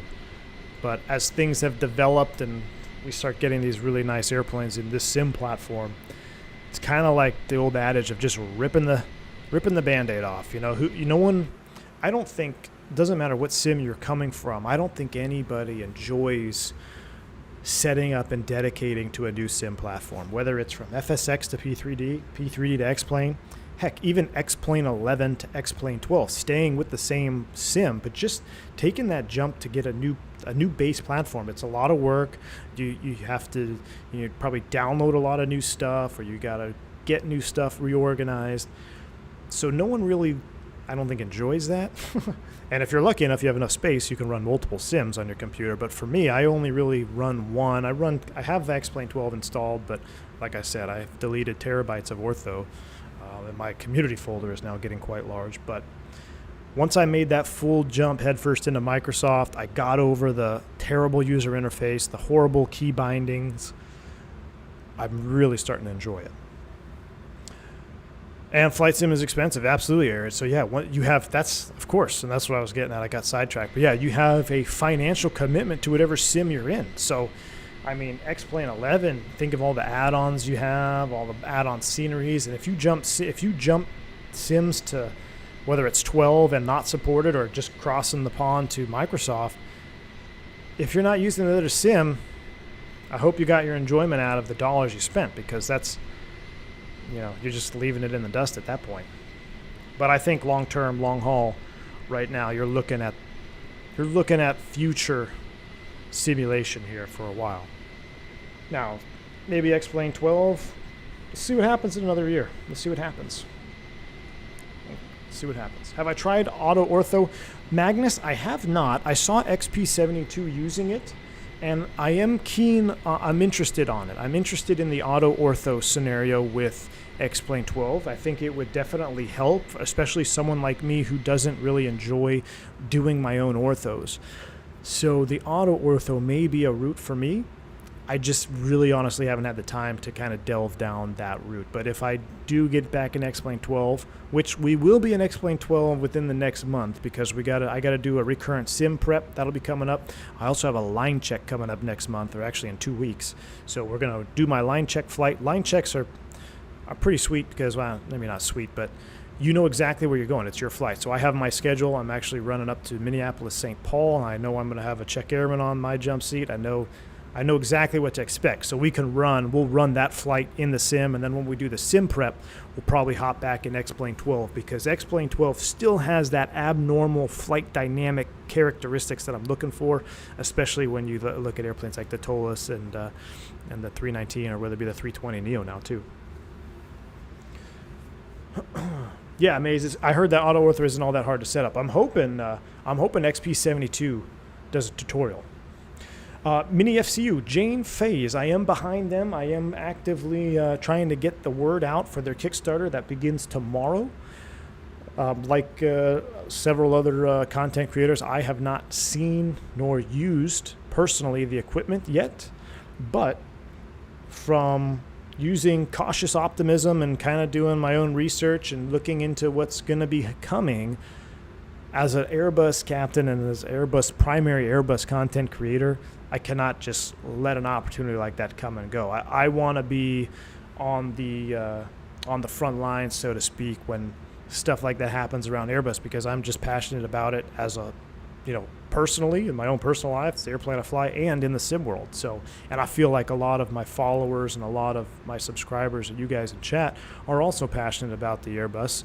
Not all of you, but some of you, most of you are, because whenever I fly an Airbus, it doesn't matter if, we've been flying it for a week.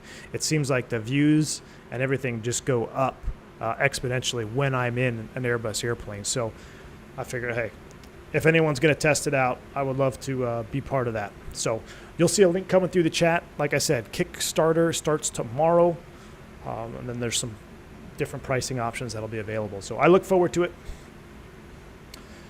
All right, Fearless 742 is great. Yeah, Maze, it would probably be in the Fearless 74 if we did it in an X-plane long haul. All right, we are cruise thrust. Let me go ahead and get everything set up here. Let's do a cruise checks. And I wanted to check ETP. I don't know if it's modeled. Chaos. I mean, surely there's got to be an ETP, but I don't know where I would modify it. So it's not there. I'm going to copy the active flight plan just in case we screw something up.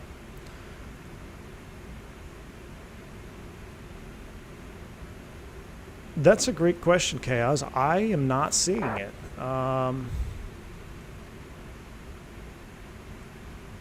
kind of find that hard to believe that it wouldn't. Can't access that page, I know.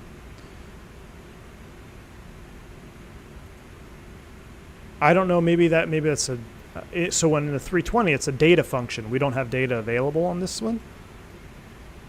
But you could see there's not much to worry about. We're still within eye shot of the coastline. We could easily probably 2-engine glide that sucker off over there. So I think it's time to enjoy some meatball. We'll do a cabin tour here in, I don't know, about 10 or 15 minutes. We'll do a full-blown cabin tour. If you haven't seen it already, the cabin on this airplane is phenomenal.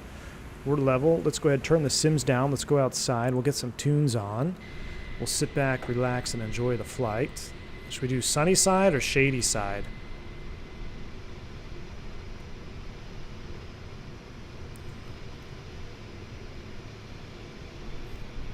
I kind of like, I don't know. We'll do sunny side for now. We'll do that. Let me get some musica. We'll settle in here. Let me turn it down a little more. Oh yeah, we're cruising now. So this view as a kid, can anybody relate to this? I don't know how I'm gonna show you without a camera. So when I was a kid and I had model airplanes, and I remember specifically, I remember the feeling of the plastic. The one I used the most was a 727. I think I had a 1 to 200, 727 Continental meatball, and I got it from my buddy Jensen. So his dad, now I think he actually recently retired on Cathay Pacific, like one of the like number 3 or like super senior. Been there my whole life ever since I knew the kid. But originally he was doing some Continental stuff, and he flew Continental meatball 72, and he gave me this model. And I played with it so much, but I remember when you walk around the house, you kind of grab the tail of the airplane with 3 fingers. You guys remember that? It's like you put your one finger, and like your thumb on the tail, and you just... And I remember so specifically doing that with that model, and like it would kind of hurt my finger, and I ended up like chipping one of the engines on the 7.2, so every time I would grab it, it would kind of like hurt my finger. But it was such a... I get nostalgia just from looking at this paint job. It takes me all the way back to my childhood, playing with plastic airplanes and this specific meatball livery. Stare directly into the sun, it's fine. Auto throttle and X organizer, it's good mix. Oh, auto ortho and X organizer. Yeah, X organizer definitely must have. Install and go. Don't forget Sim Heaven with that. Tried fly, looks good in Orbix Global Trees.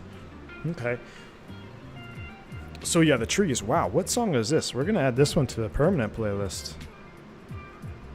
Perfect Espresso? Oh, well, no reason I like it.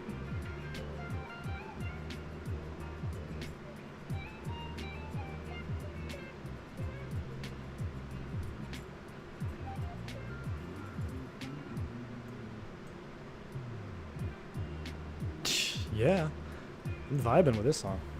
I broke the props on my Atlantic Coast Dornier 328, and my sister broke the tail on my ACA CRJ. Didn't appreciate that stuff. Enough when I was single digits. Oh, yeah. Callie Simmer says, my mom would bring home the Continental models for me. I loved aviation ever since. Oh, yeah, Callie Simmer.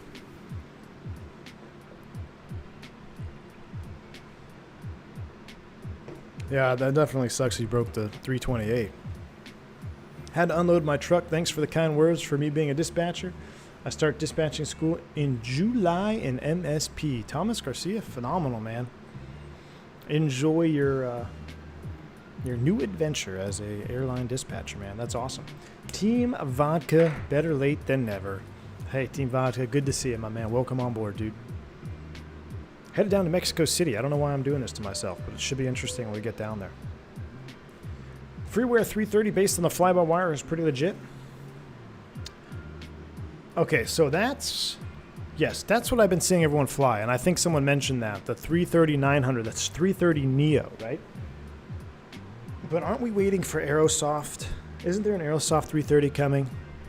What's the deal with that? I don't follow sim news very much, so I lean on y'all to help me with the latest and greatest. I thought the 330 from Aerosoft was supposed to be out like a while ago. Yeah, Team Vodka likes that 330-900. I might have to check. If it's not available, if we don't have any other options, we will probably use a 330-900 on the long haul. I don't know, though. We're going to keep the mystery up. Could be. The 7.4 looks pretty good. I saw Captain Canada was flying that one. And then there's, what's another one? A 787's got in the sim update beta or whatever. You can try them out. I mean, no, we've got some options for a long haul. We got some options. Thoughts on the Chinese C919? That's the airplane that's like an Airbus knockoff that's made in China, right? It's not even allowed to fly in the West. I don't know anything about it, man. But if they're saying it's not eligible to fly out here, then probably don't want to be on it.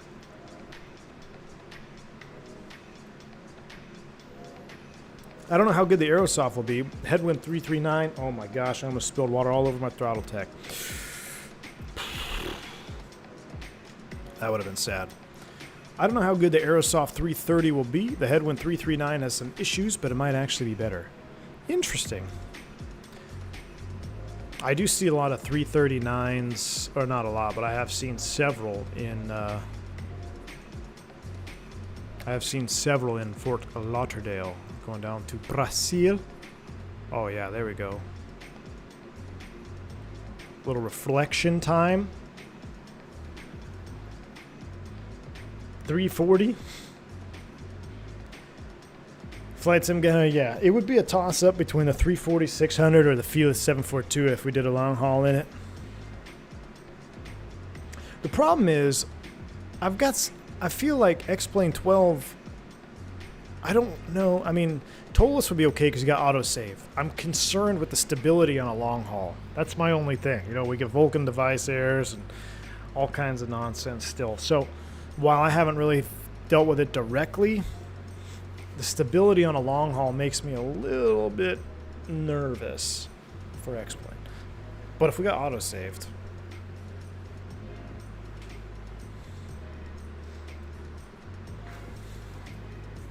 Robert S., good to see you, man.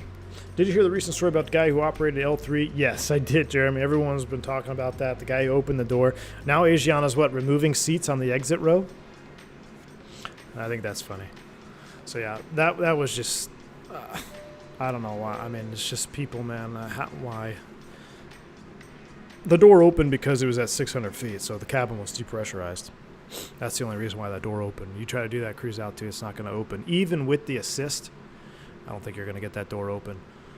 But they were at a little over 600 feet from what I recall on approach, so... You can hear the airplane go pretty much null pressure when you're flying on approach. I always hear it. You hear like a and that's just the alpha valve fully opening and equalizing the pressure. Typically that happens right around like 1,000 feet-ish, I think. You can hear that depending on what airplane you're in. Some of our old 319s, they do it even quicker. You could feel it. You're like, oh, wow, okay, I guess the outflow valve's open. But, yeah, that's why that door opened. The slide ripped off immediately. That slide's like 20 grand, probably more because it was an overwing exit. Robert S., 29 months of support, dude. Daggum. Thank you for the support. I thought you would stream the A306. What's an A306? We're in an we're in A310. What's A300? Oh, an X-Plane 12. No, I'm not. I was actually. So I said this when the stream started. I was going to be streaming the A310. I was like, man, I want to stream this next because I have the yoke out and everything. And then I didn't even realize that the beta A300 was releasing for X-Plane 12. So it goes hand in hand. You can. I mean, it's the same airplane essentially. So if you need a little tutorial, a little guidance on how to operate your A300, you can scroll back to when we did our cockpit prep back in Houston. Slide is 15 grand refurb. Yeah, we blew one of those one time. Not me personally, but I was on board the airplane. If you're a pod member, you probably remember that podcast. I flew the 339 Detroit-Boston, then an hour or two had to fire it up again. Couldn't get enough. Wow, really? That's high praise coming from you, Lauren. That's high praise indeed. V1, how long did it take you to go from PPL to CFI? Ryan Johnson, I cracked it out pretty hard, man. I knocked it out in less than a year. I'm trying to remember. I know it was about less than a year, but I was flying every day, man.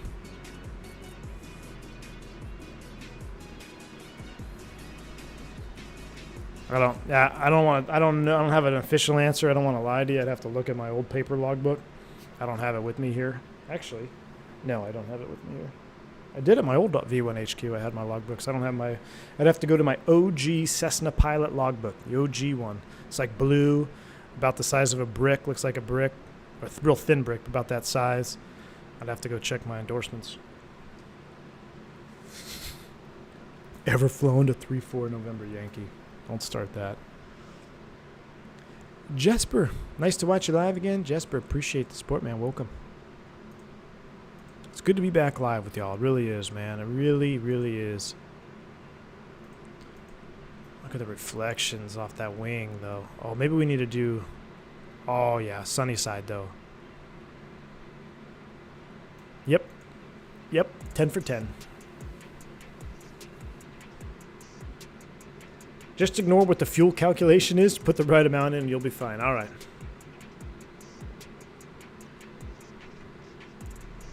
I did a 330-900 flight a day or two ago, about 2 hours. Probably one, if not the smoothest landing you've ever done. Really? Man, everyone is raving about this. Okay, so I'm going to have to get it. You basically download the installer like a fly-by-wire, right? Am I hyped for the 380? Yeah, man. I'm taming my expectations. I think...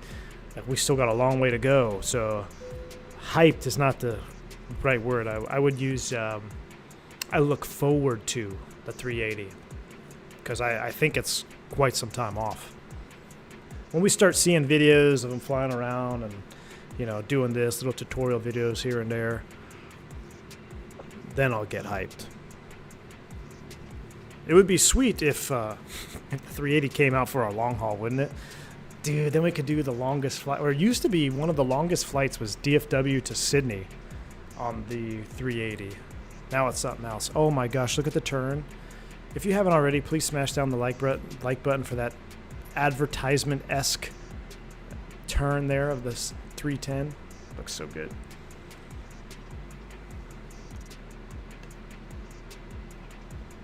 Antonio, you got some time, my friend. Little progress bar at the top of the screen. You guys probably have it. Well, I don't know what it... So what does it say for ETA on Fly Live when I'm not running real time? Does it give you real time ETD? Or does it give you sim time ETD? We're almost to the halfway point. Halfway point, I'll bust out the salad, give you all a cabin tour. I'm gonna hit the head. And then we're gonna spend about 30 minutes on the descent brief because we got high altitude. Let me double check. Let's get an updated weather check here of Mexico City. Make sure everything's kosher out there.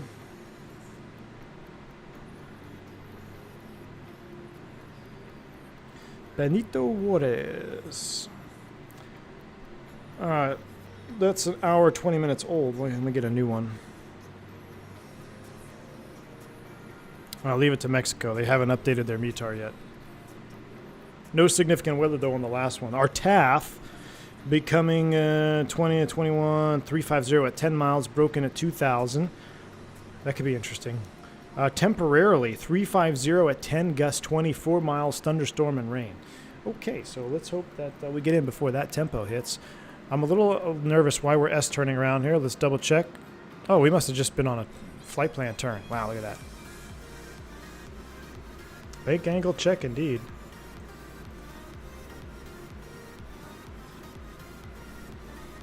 I don't remember having that steep of a turn in our flight plan. Are we do S-turning? Oh, no, I think that was Brownsville. Yeah. That's exactly what that was. So now we are... Oh, wow. Head-on view is pretty good, too.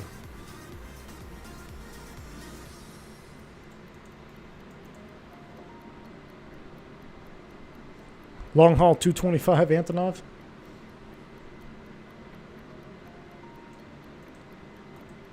Spike Fly, you're about to depart. Nice, man. Yeah, that was the turn at Brownsville. Good to see you, Bill. Bank angle check. That's where to put my water.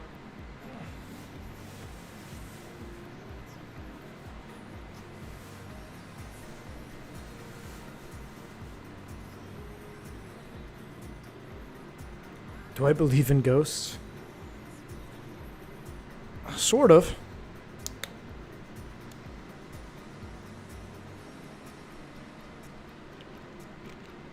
Ah, much better.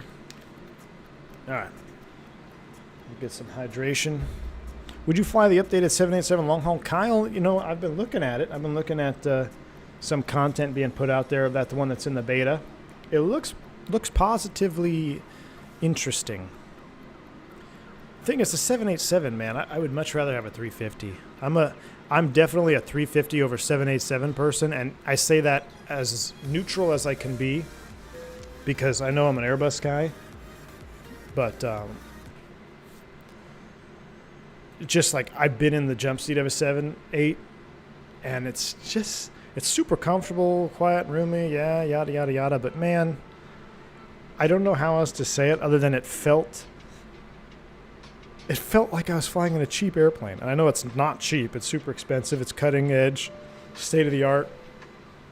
But man, you walk up to a 350 flight deck, it's just got a different vibe, man. I don't know how else to explain it. So,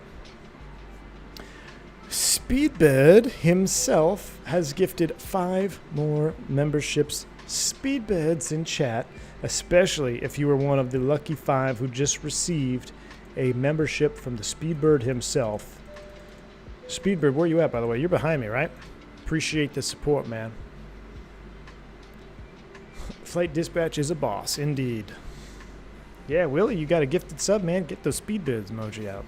A350 for Microsoft would be awesome. Yeah, it would be...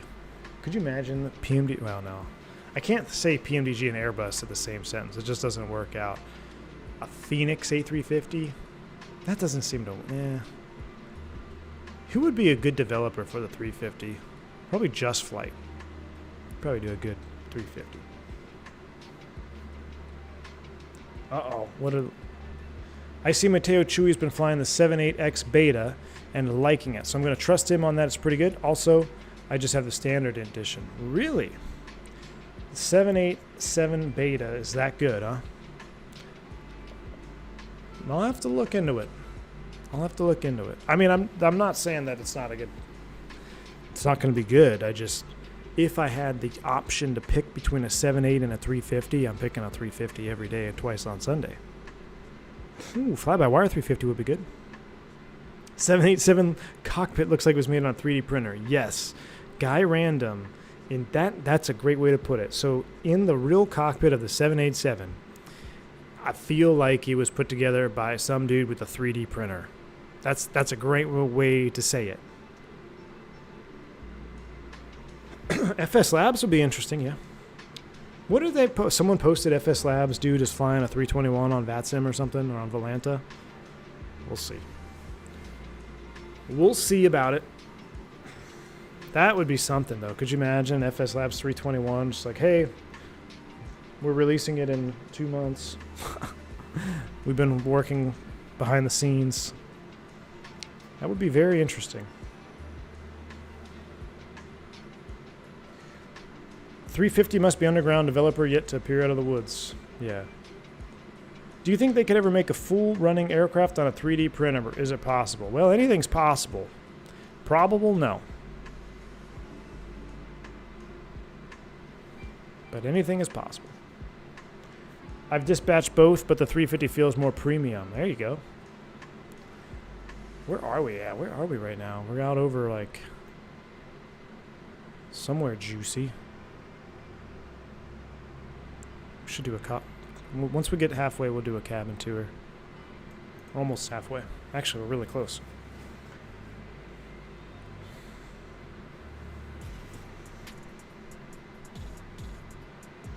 We need a 321 19 ASAP. Yeah, I would love a 19 or a 21.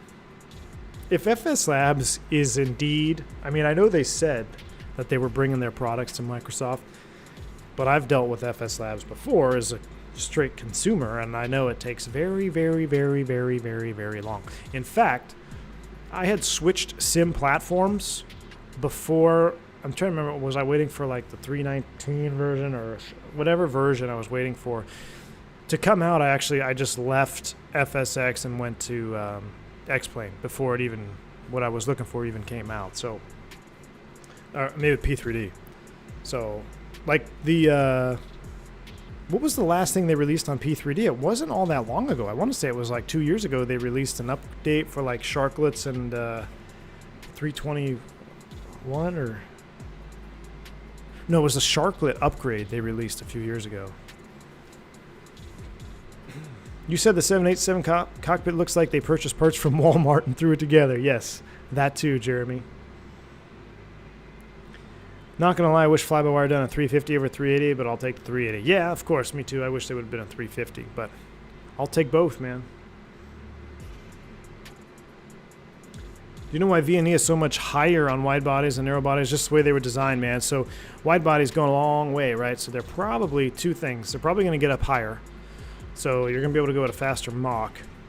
And if you're designing a long hauler, you want to be able to have some speed, right? You don't really want to be going at 7.8 the whole way. Now, they can. People do it. Airplanes do it, depending on your cost index and fuel and all that.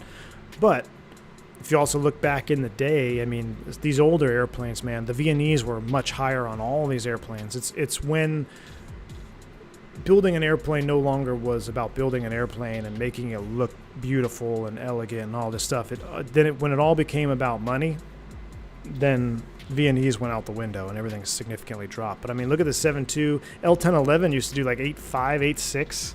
7.4 goes way up into the mid 8s. But yeah, modern 320, 8.0 Mach, it's your max. So, combination of those things. What is the 350 V&E? Or I guess it'd be MMO. I'm going to Google that. A350 MMO.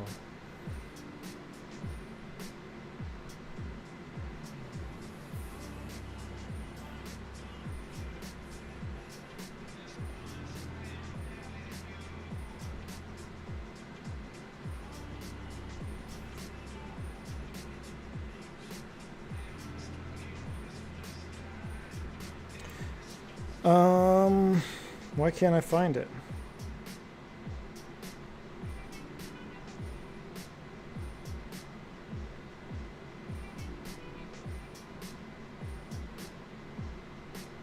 You guys probably find it faster than me.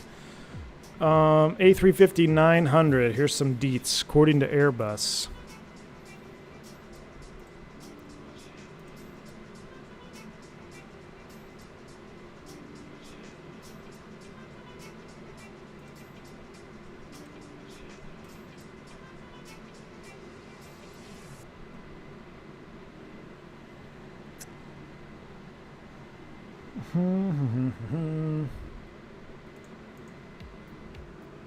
Oh yeah, there's a view for you. Mach 0.89. Damn. That's pretty sweet. What's the 7.8? Is it the same? Let me see. 787, 900, max speed, 0.9? What? It's faster? BS. How can that Walmart bird go faster than a 350?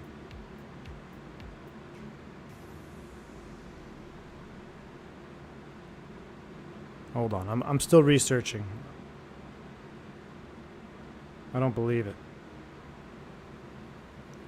0.89, wow. So it can go faster. That's lame. Well, it'll get you faster to the crash site. That's about all that does, 0.01 Mach. Just gonna get you faster to the crash site in a 7.8. Doesn't have all the sensitive electronics. Cabin altitude cruise is pretty low. Yeah, so the 7.8 has electric packs, or doesn't even have packs. Has electric air cycle machines. So it doesn't use bleed air and pressurizes the cabin around 5,000 feet, which is much, much lower. And it'll actually, you'll notice that, definitely notice that, especially after a long flight. So what are we pressurized at? Right now, our cabin altitude is 8,000, a little over 8,000 feet probably. That's pretty high up. I mean, it's not that high, but that's pretty standard. So that's definitely going to be, you're definitely going to feel more fatigued after sitting at that cabin pressure versus 5,000. Oh yeah, Cali Simmer, I forgot. Let me pull that up right now. Let me pull this up. Let me take a look.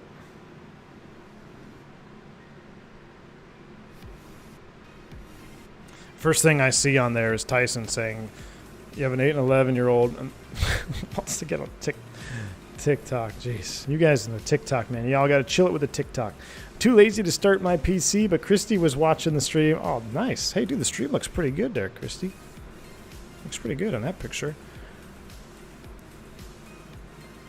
2022 photo of the headquarters is Continental LAX. Oh, wow, dude.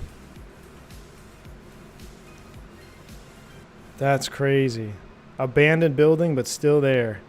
Look, is that glass broken? Yeah, all that broken glass. You can almost see the gold still in that photo, Cali Simmer. I don't know if that's just reflection. Almost looks like you can see the gold colors, though. That's cool, man. Thanks for sharing that. If you're a member, check out the V1 After Dark section. That's the members exclusive area to the Discord. You can see the OG Continental headquarters. All right, I am going to take a lab break, and then I'm going to bust out my lunch. We'll do a cabin tour. I'm going to put you guys right here. I shall be right back. You have control. Actually, I should do it on the inside view, right? That's how we do this. All right. Chat has the con. Your controls. I'll be right back.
All right, we're back. Wow, we're jamming out up in here. What is going on with this song? Good night. It's hardcore. Wow. All right, let's do a cabin tour, shall we? Let's do a cabin tour. Love these longer legs. We could just hang out and have nerdy airplane conversations. I know we don't do them very much, but they are a nice change. Man, look at this cockpit, though, dude. I. They came out of nowhere, man, and just dropped sweet airplanes on X-Plane 11. Now Microsoft. Forward galley. Oh, I'm not able to go through there, right? I got to go to my hack view, I think. Oh, no, there we go. So this is our premium class for all of our commercial pilot members. Come have a seat here. Take a look at the bulkhead row. 582 miles per hour. 390 miles to destination. Is there any entertainment available? Nope. Probably just like disconnected the autopilot when I clicked that. All right, so out of the premium section, not pictured is the private pilot section. And then we have the economy class. So actually, we're on a 310, so we only have 2 class. So I guess all members are up here together. All members are up here, and we got our economy class. What's that? There's that one movie with Galifianakis. He's like, I'm in last class.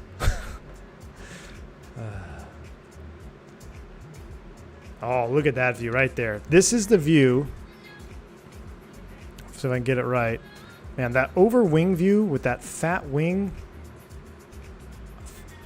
I love it. I love it. I remember the first time I ever sat on a wide body. I sat over the wing and I was like, whoa. Seriously different picture. I want to say it was an L1011. I think it was an ATA L1011. It was either an L1011 or, heck, it might have been a 300. A300, I can't remember. But I remember I sat over the wing right about here, and I opened that window shade as a little kid. I'm like, whoa, that is a lot different than the 737-200 I've been flying around Southwest. 333 torturing the people in the back. Low class in the back. Yeah, key 6. Low class. That's where I sit. All the entertainment, though, and the seats. Really clean looking cabin, though. At night, this cabin looks even better. Coming back here. There we go. This one, you ever been in this position where you're sitting in this seat, or maybe you're in the middle seat, like right here, and you want to sleep, but the sun is reflecting right off the wing and just blinding the crap out of your eyes, and the person next to you is not closing the window. Now, trust me, I'm all about keeping the window shade open in your window seat, but man, if it's 5 a.m. and the sun is peaked out, well, actually it wouldn't be 5 a.m., but maybe like sun is setting, you're going a long flight into the night, you want to get some sleep, and it's just blasting your eyes. Now, that'll be the same person that on descent, they'll close the window shade so you don't see anything during landing. So, yeah, I never understand that. Never have, never will. Don't understand anybody who buys a window seat, keep the window shade closed on takeoff and landing. Here we go. Now this is where, this would be not a bad seat here, where you're split up here with the 2x2 or the 2x4, 2x3, 2x3x2. Going out this window there. Wow, look what we have. Ladies and gentlemen, we have ourselves... Oh, no, that's the sun that we're making fun of. That's the moon. We got a moon vibes right now. Mark Jackson, 2 pound dono. Appreciate you, man. Appreciate the support. Difference between open climb and expedite climb. Expedite climb is going to get you there really quick, my friend. So expedite, which a technique... God, I hate saying that. A technique is to not use it. Because what happens when you use expedited climb, some guys will get in trouble of trying to get out of it. So when you use an expedited climb, it's going to pitch for green dot. So you're going to lose a lot of speed right away, as opposed to just using open climb and then maybe rolling back your speed 10 knots or 20 knots, not quite all the way to green dot. Same can be in the descent. So if you do an expedite descent, it's going to descend as fast as it can all the way up to MMO or VNE, which can be spicy if it's smooth when you start that out, and then all of a sudden you start getting bumped around and you need to slow down, and the guy who hit the expedite button doesn't know how to get out of it. and just start screwing around with the push-pull and all that stuff, and can make for a mess. So it's recommended to not use Expedite. I tell you personally, I never use it. I think I've maybe used it once or twice just to see. But yeah, that's the difference between those. So use open, much more manageable. You can achieve the same thing with your open descent or climb. You can achieve a faster climb rate by just scrolling that selected speed back. That's the space station. Yeah, L10. I think it was an L1011 on ATA. I think it was. Let me put it this way: the one I remember, because I know I was on some old. I think I was on an old school Pan Am one as well. No, it had to be ATA, because at least the one I can remember was ATA. We were going to Hawaii. It was an L1011. Yep, it was L1011 to Hawaii. That's the first one I remember, anyway. I did an expedited climb once, not a good experience. I never did it again. Yeah, it's just unnecessary. You really don't need it. If you need to climb that fast, then just do open climb, scroll your speed back to like 210, and you're just going to start ripping up. Trust me. I'm totally pre-ordering the mini FCU tomorrow. Jeff, hey man, I would do it. I think it's going to be, I'm excited for it. I really think it can be an awesome experience for getting the FCU. Now, let me take a sip of this. So when I have the Honeycomb Bravo up, I don't know if you guys can see it. Let me go to so on the Bravo, when I ever have this up, so when I'm not flying Airbus or if I'm on the 146, it has your knob wheel to scroll here, autopilot, all your other buttons, heading, nav, approach, reverse, or reverse, rev, yeah, so that would be for reverse course, localizer, alt, vertical speed, and IAS. You can control it all up here. I use these very, very, very frequently. Pretty much whenever I have an airplane out here with the Bravo, I use this. Now, when I'm flying Airbus, I don't. I use the Throttletek. So, and I typically put this away, and I have to use the mouse wheel and the scroll wheel. And why it may not be a big deal to some of y'all, for me personally, I hate sitting there using the mouse wheel and trying not to press the mouse wheel down or zoom in, especially if you're in the turn and the airplane kind of moves off from you a little bit, and all of a sudden you just zoomed yourself into 1,000%. So having the FCU, I think, is going to be sweet for that, number one. Number two, it's going to connect you to the airplane. And maybe I shouldn't be saying this since I haven't actually had an actual unit yet, and we'll finish this convo, then we need to start prepping for a descent. But it's going to change the way you connect with the airplane, because the Airbus, in a real-world perspective, it is very intuitive. You're pushing, you're pulling, the way you select and scroll, and from what I understand, the way that these scroll knobs work on the mini FCU is just per the Airbus documentation, how they set up the real FCU. So if you are going to get the mini FCU, it's going to connect you to the airplane in a way that I probably can't explain. You just kind of have to feel it for yourself. It's like an intuitive connection with the airplane. So I really look forward to that. I will definitely be picking one up myself. I haven't been given one or anything yet. If I am, which would be sweet, so I could at least show it to you guys before you spend money on it. Have no fear though. I will eventually purchase one myself and give it a full-blown review as well. So I've decided to back them. I typically don't go right in and back something that has no physical product yet or something I haven't been able to test myself. But because of my optimism, I think it's good we get the word out and get the Kickstarter going and knock it out of the park so we can all enjoy some FCU. I changed the button on the Bravo to change camera views. Oh, that's an interesting way to do it. Gustavo, good to see you, man. Don't forget that climbing in high altitude with Expedite, you may end up in a bad side of the thrust curve for being too slow. Absolutely, Gustavo Rodriguez brings up a good point. If you're in Expedite climb mode and you're slowing all the way down to that green dot speed, once you get up into the high flight levels, it can be very difficult to get that speed back when you level off, believe it or not. So you got to be very careful you don't fall off the backside of the thrust curve and you put yourself in a bad scenario where you're high AOA, low speed, high altitude. Just a recipe for bad things to happen. So Try to not use that expedite push button. Like I said, use your selected speed modes. You can accomplish the same thing with much more finite control. Primair's call sign, I don't know actually. I know Mesa operates a lot of them, but it depends on who's operating it. So if it's Atlas Air, it'll be Giant. So Atlas operates Amazon contract. Mesa Airlines operates Amazon contract. Is there a Primair?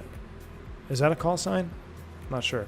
I hope it's as clicky as the real thing. Maze, me too, man. So I'm not going to sell it. I'm not going to blow smoke up your rear ends here. I haven't actually touched it or used it. I hope that it will be the same thing, Maze. Like, it will be nice and tactile. Because the real airplane, maybe not. The real airplane may not be as tactile as one may think. Now, the new ones, yes. The new airplanes are pretty tactile. The old ones, I swear, sometimes the 319s, you scroll it, you're like, is it even doing anything? It just all wore down. But I hope it is tactile enough, at least to the same level as the real thing. Steve, so they have a different pricing point. I think they're starting out with $100, and then there's going to be, if you don't have it, if you're not a pre-order or whatever, then it's like $150 or $200. Somebody posted a great link in the Discord explaining the pricing. Chaos, I think that was you. Was that you that posted their pricing plan, or Lauren? Someone did. So I think eventually it's going to be upwards of $200 if you're like not a pre-order, not a Kickstarter support or anything like that. Like if you just want to pick one up after they're out, I think it's going to be over that $200 mark. But I'm not sure. I'm not sure who posted that. I'll have to look back in the chat. Uh-oh. What was the most faulty aircraft you had to fly with? In other words, longest mile you complied with. Dan Allen, thank you for the $1 bank angle check, man. Right back at you.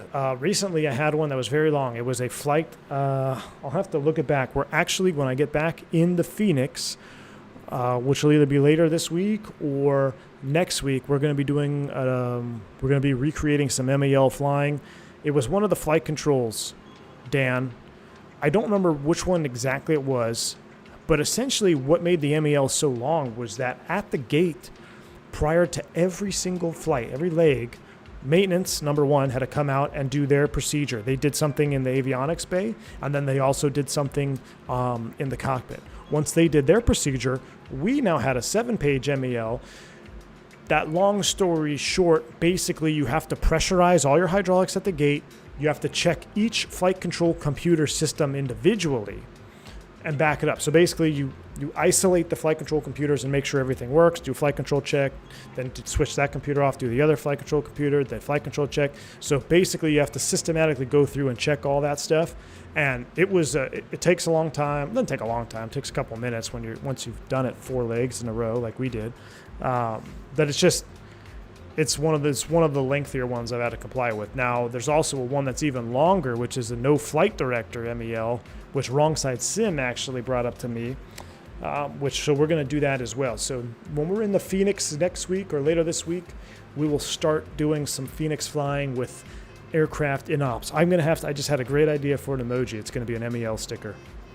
I'm going to take a picture of a real in-op sticker, and we're going to make an emoji out of it. We'll do some in-op streams. So we'll be flying again in the Airbus, but it's not going to be easy. We're going to break it. We're going to fly. We're not going to fly a perfectly working Airbus for the rest of the week.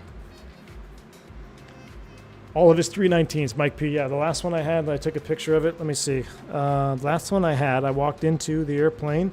It had, let me count these stickers. 1, 2, 3, 4, 5, 6, 7, 8, 9, 10. 10 MELs. There's a 319 going to the desert soon. Oh, we do have an in-op one. Just started my MEI or multi-engine. Nice, Javier. Can't believe how fast it goes compared to those single engines. Yeah, Javier. That's awesome, man. Congrats. Enjoy the training. That's the fun part.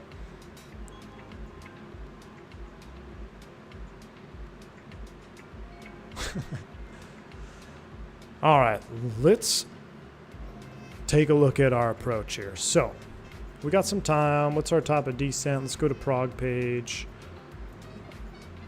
Oh wow, we're only 147 miles out. So let's bring up the sim. Let's pause. Let's at least pause the music. We may not be totally done, but we're gonna start looking at doing some work here. All right, constraint mode is on. I'm going to put the plan mode on, and we're going to step through our flight plan. So, first and foremost, there's Siler. Anaga, that's at 300, 270 at or above. 18,230 knots, that checks. MX759, 18,000. Almis, 14,210. All in there for the 05 right. Now, this is the missed approach procedure, which hopefully we don't have to do that. So if we get a descend via, which there's no ATC, we're going to set 11,000. Now, what I'm going to do is I'm going to make Sutas a hard altitude. So Sutas is at or above 11,000 feet. I'm going to make it an at 11,000 feet. So that's going to help us with our descent coming down. It will not leave us a little bit high. It'll put us right at 11. It'll actually keep us ahead of the game a little bit. I do this sometimes on longer arrivals, such as LAX coming down the Angel 4, the Hollywood 1. Some of those arrivals, depending on the wind, especially if you got a little bit of a tailwind, the airplane is going to struggle to slow down and get down. And what it will do when you have those windows, so when you have those windows of at or above 11, or say between 11 and 15,000, the airplane will set up, say, oh, well, I'll cross it at 15,000 and comply with the restriction. But guess what? If you cross it at 15, now you're going to be behind the 8 ball for the next waypoint, or behind the 8 ball for the glide slope. And if they're jacking with your speed, trying to keep you 250 knots, 210 knots, you can start to get in a position where you might be falling behind your for your stabilized approach criteria, because you're going to be behind the 8 ball. You're going to need speed brakes. Might have to turn the autopilot off, get more speed brakes. Might have to hang the gear early. So, from experience, you got to kind of know where those scenarios are and try to tweak them. And this is one where we're going to tweak. So we set 11,000 for the bottom there at Sutas. From there, we're going to actually join the ILS 25 right. So we're going to pull up our charts here, and we're going to look at the ANA 05 right. See, I don't understand any of these symbols on. Like, what is this symbol? I hate this layout. I actually prefer the old one when it comes to this.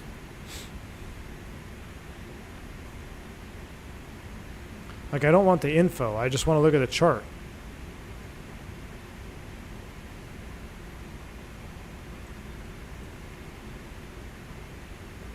I just want to look at the chart.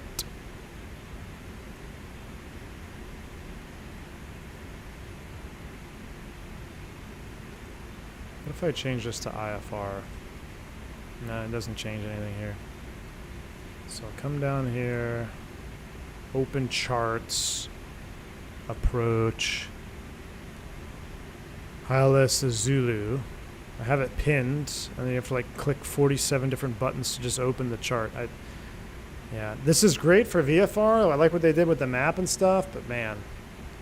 Now can I hide that? All right, cool. Like, just let the fly-by-wire guys design the Navigraph interface, please. Because this is just, it's like, all right. So, 109.1. Let's go ahead and start dialing this stuff in, because we're going to have to do this manually. So, ILS, 109.1. Set course is 055.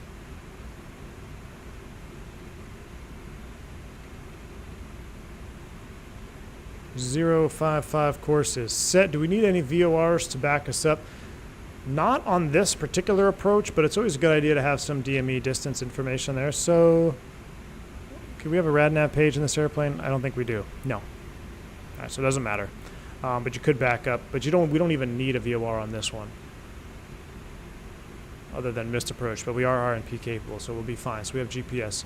All right, so 109.1, 055 is the final approach course. Looking at our minimums for the straight and ILS, we're looking at a 274. So because this airplane's old school, we're actually going to set 274 on the DH. And we'll round it up, so it'll be 280. 275, excuse me, 275. 275 is set for our minimums. That's for all categories, straight in, 5 right, good deal. The final approach fix, the 4.9 from the Loke is at 8,900 feet, which is a mandatory. Couple of different sector altitudes, that looks good. What else do we have to tune up? Let's get our LS push buttons on. Are they synced up? I don't remember if I did. Let's do LS push buttons on both. That looks good. We'll come back down here. I don't think I need to sign up or dial anything up here.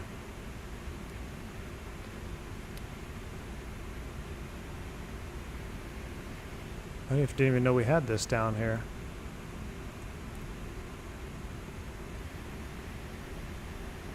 Huh.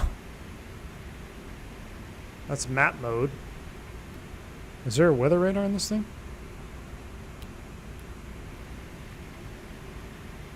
Might be. Alright. So that is set up. We got everything set up there. I'm going to brighten this up a little bit. 380. So if we get a descend via, we're going to set 11,000 feet. So what we're also going to do is we're going to dial in 11,000 here.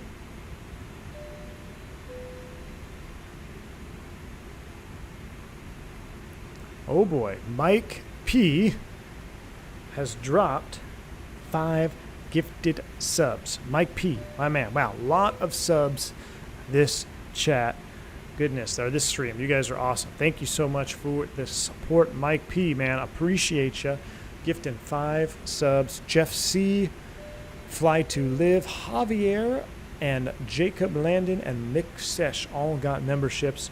You are now one of us. Indeed, Speedbird. Indeed. One of us. Thank you so much, Mike P, for the support, man. I appreciate that. All right. All right, so that is all set. We're good to go here. We're going to... Is there a landing calculator on this? I forget. And then we'll do... Approach check, after takeoff climb, science briefing, status, altimeters, cool. Landing elevation is set. Let's do a refresh of the weather. Update METAR. Right now, 360 at 12, 8 miles, broken at 3,000, no significant. Cool. 263021 on the meter. Winds are 12 knots from 360. All right, so that is good. I feel good. Let's go ahead and do a brief. There's no landing calculator, so we're going to use medium. We'll do... why isn't it lighting up? Because the gear's not down? We'll use low brakes. We don't need medium brakes on this, but we'll set it up for low when we get down there. I forgot. There's something stipulation for that. Does terrain mode work? That would be sweet, though. We don't need it yet, but looking at the weather, it looks like we're clear on our flight here, and then guys going to take us to the right. All right. Now for descent, I forget. I think I push it in, right? No. I think I pull it. Yes, profile descent is armed. All right, profile descent is armed. We're set to come down. Chris Jackson, welcome.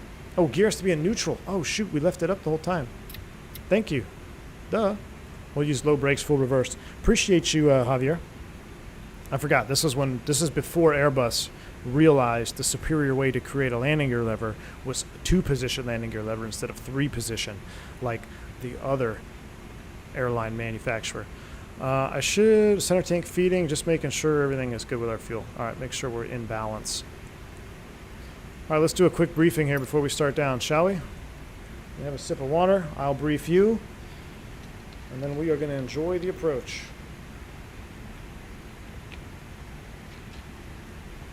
Chris Jackson, if I didn't say so, I appreciate you. Thanks for the support. All right, we're nosing over. We're starting down. All right, here we go. We're set up for the ILS Zulu 5 right, Mexico City. Localizer Freak 109.1. We've got that hard tune. Final approach course 055. Final approach fixed altitude over MX 900 is a mandatory 8,900 feet. The DA is 7566 MSL, which is with 274. We rounded up to 275 on the DH. Runway elevation is 7,292, so we'll call it 7,300. That means we'll be stable at least by 8,300 feet. Now, Keep in mind, 8,300 feet is what? That's only 500 feet, 600 feet from the final approach fix. So we don't have a whole lot of time to be stable once we hit the final approach fix. We're starting to get some chop here. Let's get the seatbelt sign back on.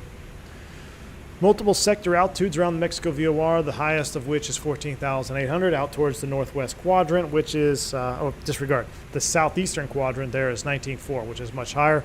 We have to be aware of the go-around here on the missed approach. There is high terrain. We verified our go-around waypoints are in there. We're going to be RNAV on the go if we have to go missed.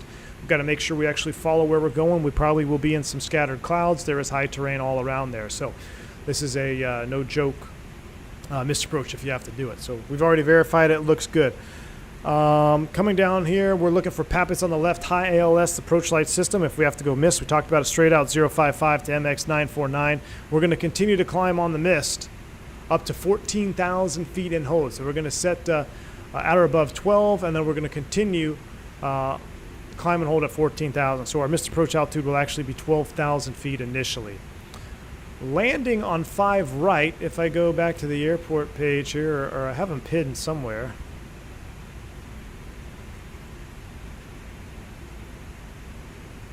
Oh my gosh, there we go.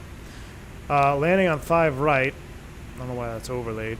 It's going to be a right-hand turnoff where we're going to taxi to terminal, where do the internationals go? Terminal 1 or 2? We might just hang a right turn and head over to terminal 2. Unless you guys have the internationals on terminal 1. I'm not quite sure where they park on this one. So that's our taxi briefing. You have been briefed. I have been briefed. Let me pull up my approach chart again. So we have that backup just in case we need it. That is set. We'll get rid of that. We're on the descent. Cabin is coming down. Yes, it is. We're descending. Seatbelt sign is on. Fuel is good. Airport elevation is checked at 7,300 feet. We're on the vertical deviation. A little bit below it. We got to be at or above 27 for MX 751. So we got to make sure that we level off here at some point. All right, signs, briefing, ECAM status checked, altimeters, we'll get that at 18. Minimums are set, ignition as required, landing elevation is checked. Do a quick check of the systems here. I actually want to look at the fuel page. Let's pull this fuel page up. APU is not getting any fuel. Outer, do we have a fuel tank pump on? What do we got up here? It's an auto, everything looks good. All right, outer, center, nothing in the trim tanks. We're looking good. Nothing to worry about for the CG on landing. We're all within limits. I think we're looking good here. All right, we're coming down on the approach. It's going to get spicy. I hope you guys are ready. Look at that view. Good night alive. Cosmic doubloon. Cosmic. Man, dropping in the 20. Monster. Dono. 20 gifted sub membership. Cosmic, I appreciate that, man. Very, very kind of you guys. If you pick one up from the man himself, Cosmic, make sure you say thank you. He says, someone gifted me a chat whilst I was away. Time to return the favor. Cosmic, too kind to you, man. I hope you're well. Hope things are okay with you. I know you're dealing with some family stuff right now, man. So hearts out to you. Hope all is well. Thanks for the support. Appreciate you. And I've been working on my my reload splits, so I'll have to send you another video here pretty soon. But thank you so much, man. Appreciate the support. Absolutely awesome. Completely green chat. Yeah, it pretty much is completely green right now. Unbelievable. Thank you, Cosmic. You're the man. All right, let me get up flight recorder because I don't want to open this low level on the ground because I don't want to crash. All right, another thing to consider with this airplane, I kind of touched on it a little bit there when we were taking off. So the spool up time on this puppy, on this airplane, is pretty slow, but you have plenty of performance.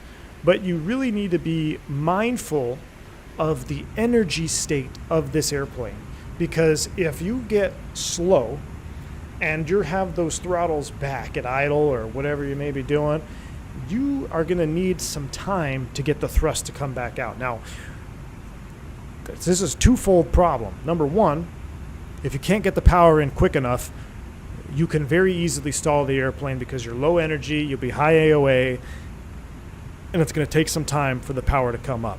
Problem number one. Problem number two is once that power does come in, because you were low speed, high AOA, probably have a trim setting to the aft as well, or a nose up trim setting. Once that power comes in, we have very powerful, large undermounted engines. When that power is applied, you're also going to get an additional pitch up moment. So it is very possible to get like either a secondary stall or a accelerated stall where you have power. I guess it wouldn't really be an accelerated stall, but you have power on the airplane, but you're stalling because your AOA was so high, and that thrust comes in. Once it reaches like that 50%, 60% N1, once you get past that, it does come on pretty quick. This is typically in the go-around where you got to worry about this. So if we got to punch for a go-around, got to be very careful of the pitch of the airplane and the energy state of the airplane throughout the approach. So keep that in mind as we fly this down here. We're going to keep it RNAV'd up on the ground. We do need to be RNAV. I need to get some speed brake out there right now. Let's get some speed brake out. Help us slow down there as I'm chatting. But we got to keep that in mind, because as we shut it off, we'll hand fly up for the approach once it's in sight. But it's something to brief, something you should be aware of, because things happen quick. And when you add all of that on top of being at a high density altitude airport at 7,000 feet field elevation, and what's the outside air temp? I didn't even look. 26 degrees. So it's not ripping hot, but it's hot enough to where 7,000 feet, 25 degrees C, could be problematic for you in a bad scenario. So we're briefed on that. Let me make sure my chair is secured by flip-flop. It is. Flip-flops are secure. There we go. A lot of inertia, yeah. High density altitude, less float, more flare early. It's also another thing you'd want to talk about. All right, how are we looking? We're 230 knots. We're at 230. We'll stow the speed brakes.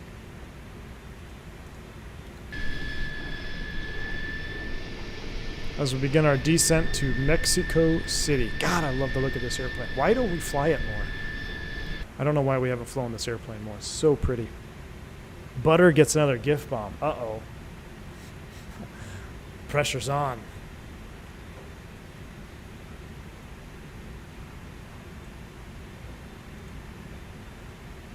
Pressure is on. All right, we're on the vertical dev. Everything looks good. I'm going to get my last couple sips of water in. I never did get to eat my salad, so if we botch this approach, I blame it on y'all because we were talking the whole time. This actually went by a lot faster than I thought it was.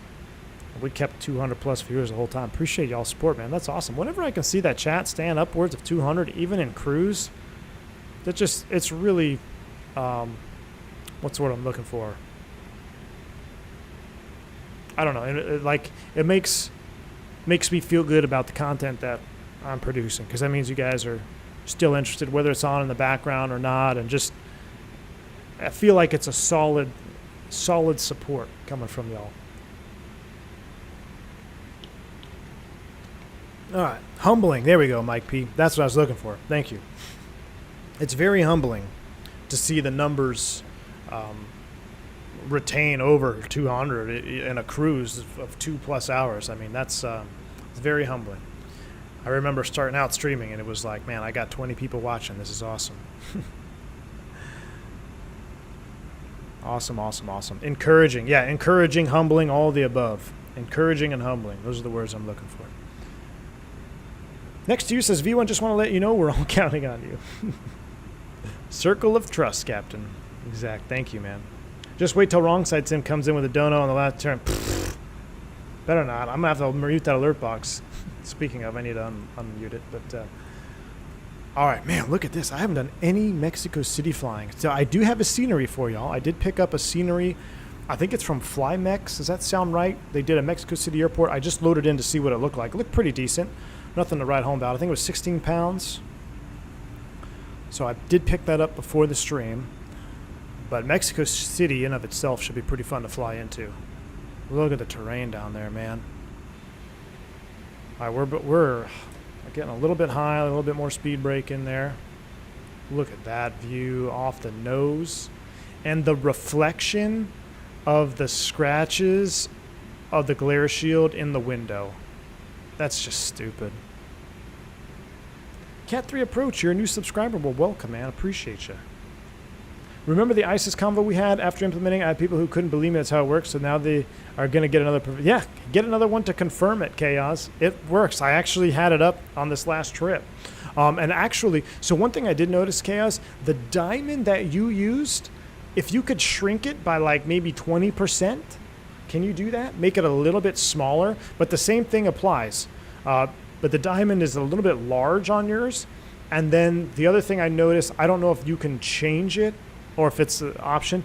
So on your picture, and I have to check in the real airplane, it looks like your diamond goes above the white line, whereas the ISIS, the diamond is kind of behind the white line, if that makes sense. So like I see the white line on top of the diamond in the ISIS instead of over the top. I don't know if that's something that is editable or whatnot, but no, I even had the LS buttons on my last flight, man, just to double check. Sure enough, it does that. All right, update METAR one last time. We're looking at, where is it? 3021. 3021 on the meter. That will definitely make a difference. So we are synced up 3021 aside. It's 400 feet. We're all about 200 feet high there. It's okay. Mexican radar, they're not going to be able to tell the difference. Yep, the line is also yellow, not white. Now I have to, I don't remember, Chaos. Maybe the middle, maybe this on speed or on slope one is. I'll double check again. I'll get some pictures. I have a 4-day trip starting on Friday, which is going to be it's going to be a ball buster of a trip, man. It's East Coast, West Coast, East Coast, home. Traverse the U.S. 3 times. Coast to coast 3 times in 4 days. All right, we're 230. We're looking good. And 11,000 is what we set. What's after this here? Yeah, so we're getting ready to start the turn up here. We're MX 757. We're looking good. We're tracking on speed. We're looking good. Everything's good. Look at this terrain, though. Just tuned in. This is FlyMex. Yes, Beef. Jesus. This FlyMex, correct. Seems to be 2 ISIS types out there with a rectangular horizon. Not the curved one? Yeah. Yeah. There are. I've seen both.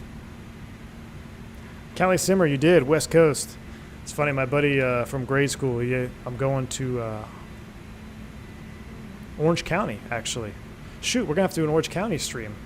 I'm going to Orange County this weekend. So my buddy from grade school, he's getting married this year.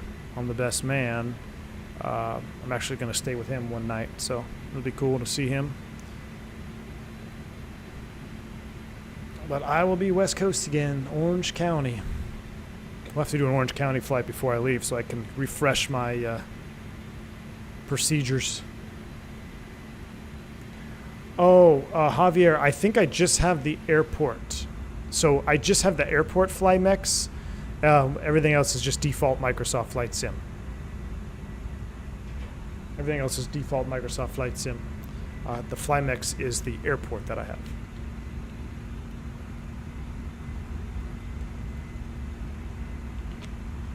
A V1 and XB72 shared flight, man, I'd love to do it. Problem is, there's no real. We need a solid shared flight program. I've heard nothing but issues with shared flight. This isn't the final turn, is it? No, Almis 14210. Yeah, we're getting ready. We're joining the arrival now. This is going to be a nice bank angle check to the left here.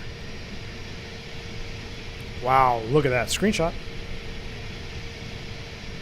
Sim crash.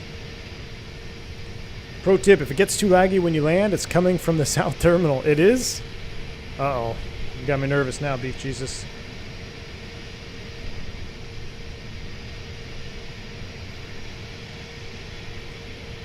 I want to stay here for this bank angle check. Boom. There it is.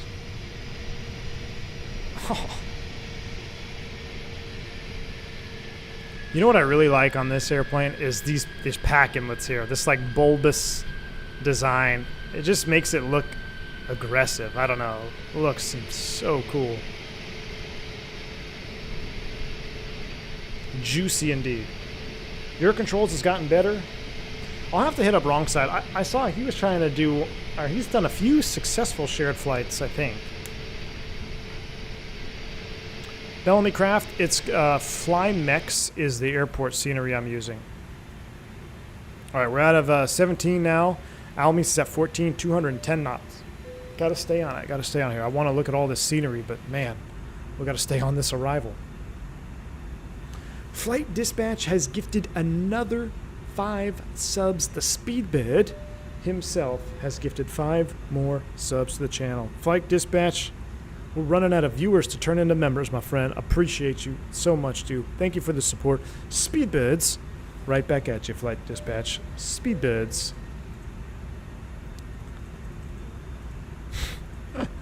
I love that emoji. Looks like a real airship. Yeah, Charlie Romeo, it does. Kelly Simmer, it worked with you on wrong side? Nice. All right, well, maybe it's something I need to look into at this point. All right, 210 knots. Airplane should slow down. But I tell you what, I'm going to manually select 210. Oh, that's going to mess up its profile descent though, won't it? Okay, profile speed, profile descent, disregard. All right, I wanted to do, I'll leave it do the profile thing because we're on, this is an RNP, we got to be on it, so never mind. I just get nervous when I see 210 up there and we're still doing 230 and we're 10 miles from it, like these old Airbuses, man.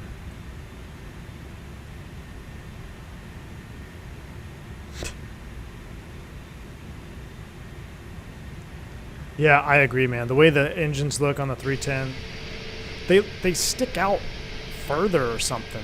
Like, don't they? They just, like, look at that view. Look at that view.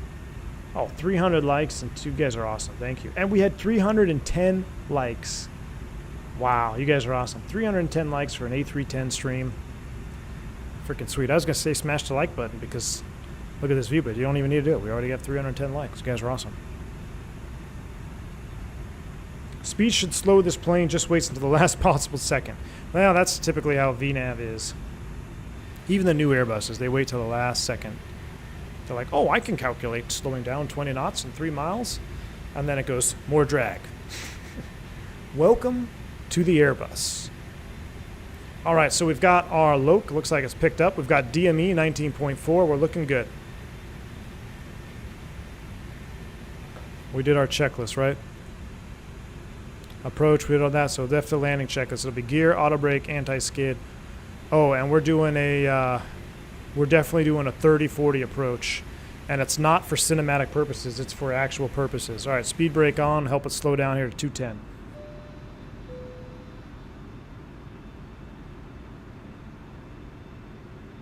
A little low res on the speed brakes there. Uninstalling. Oh wait, it was free, never mind. Alright, 210. We're getting ready to get those slats out there. Look at that VLS drop down when I stowed the brake. Good deal. Love to see that. Realism there. Alright, we're 210 knots now. 14,000 feet. Next one is at or above 12.5 for MX717. We're right on profile. Just a tad low, which is fine. I'd rather be a little bit low on profile here. XP72 is in the house. XP, my man. Good to see you, dude. Hey, I been enjoying all your content lately, XP. I gotta say, you have become the nightly V1 household entertainment, man. My girls go absolute wild when you go live and your intro music goes on. I'll have to take a video of them. They do some crazy dancing. They're like, they just go nuts with the dance, the intro music, and there's nothing good on TV these days anyway. So it is a welcomed presence to have you live in the evenings, man. You are definitely live in the whole V1 house. We all feel like we're best friends with you. Like my wife hears you all the time, the kids. All right, here we go, in the turn.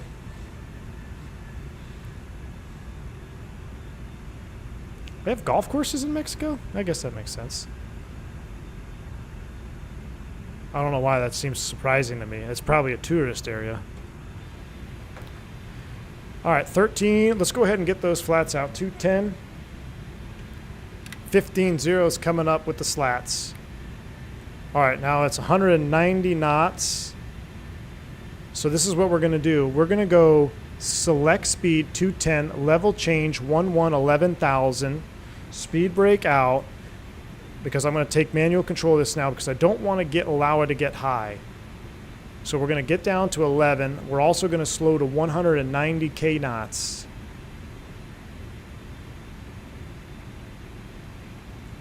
Let's get a little speed brake out. Let's go ahead and get the, we don't need tiller cam yet. Ooh boy. Watch that VLS, boys. Look at that window. 1515 is coming out.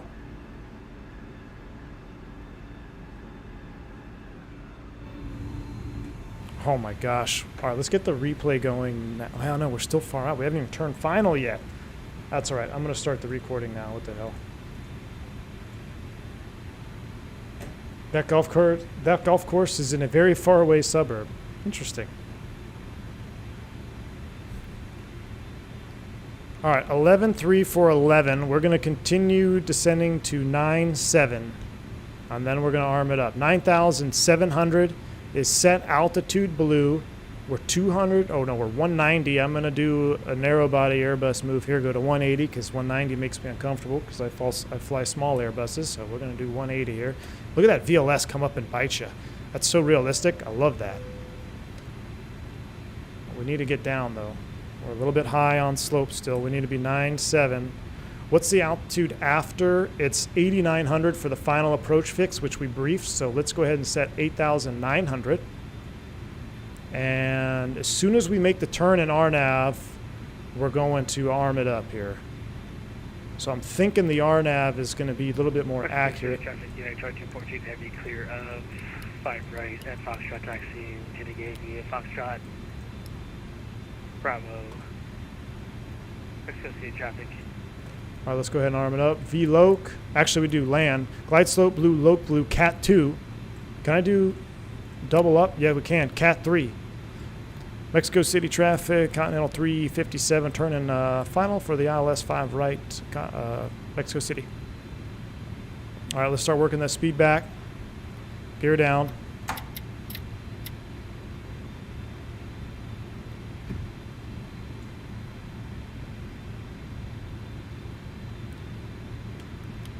.20 on the flaps. Loc Star. We're still waiting for a glide slope capture. We're 8,900. Generic next during final approach to distract and cause a go around. No. Thank you, Mike P. Appreciate the bank angle. Check right back at you, man. Outstar. What was our go around altitude set? Now you already distracted me. We're going to have a hell of a replay to watch, so I'm not worried about views just yet. We're going to keep walking this back. Arm the speed brake. Flaps full, glide slope.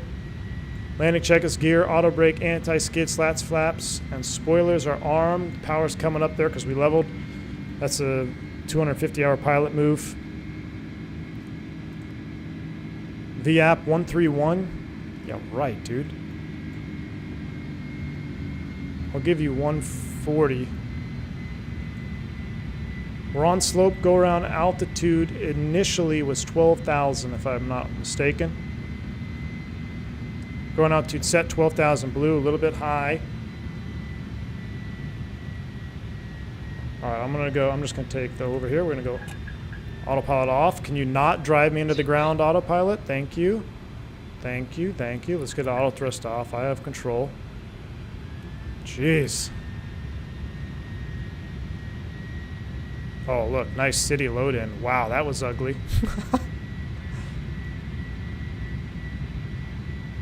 All right, let's get her stabilized here. Must be gusty. Mexico City traffic, Continental 357, short final, 5 right, Mexico City. All right, we're on speed, 7,900 feet. We're looking good, on speed, on slope, correcting a little bit left of course.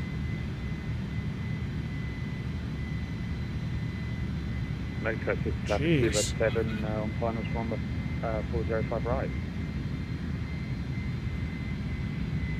Man, the winds are doing something.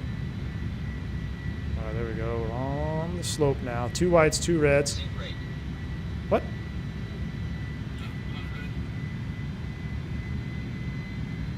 So obviously not coincident with the glide slope here because we're bang on the slope. Let's start working it out.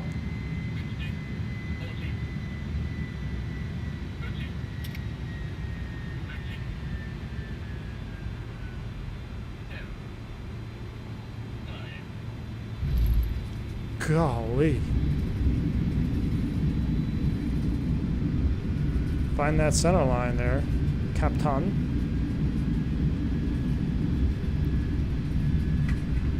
Look at how slow the deceleration is.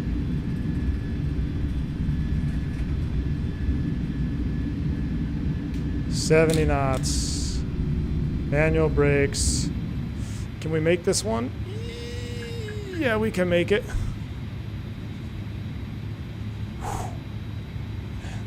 We're legal on that one.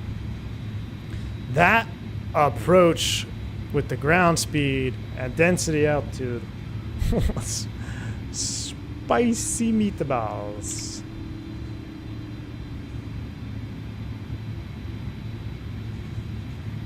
$239 chaos? I'll take it. All right, we can go ahead and clear. Mexico City traffic, Continental 357 clear 5 right, taxi terminal, Mexico City. We'll do this number here. We'll do that.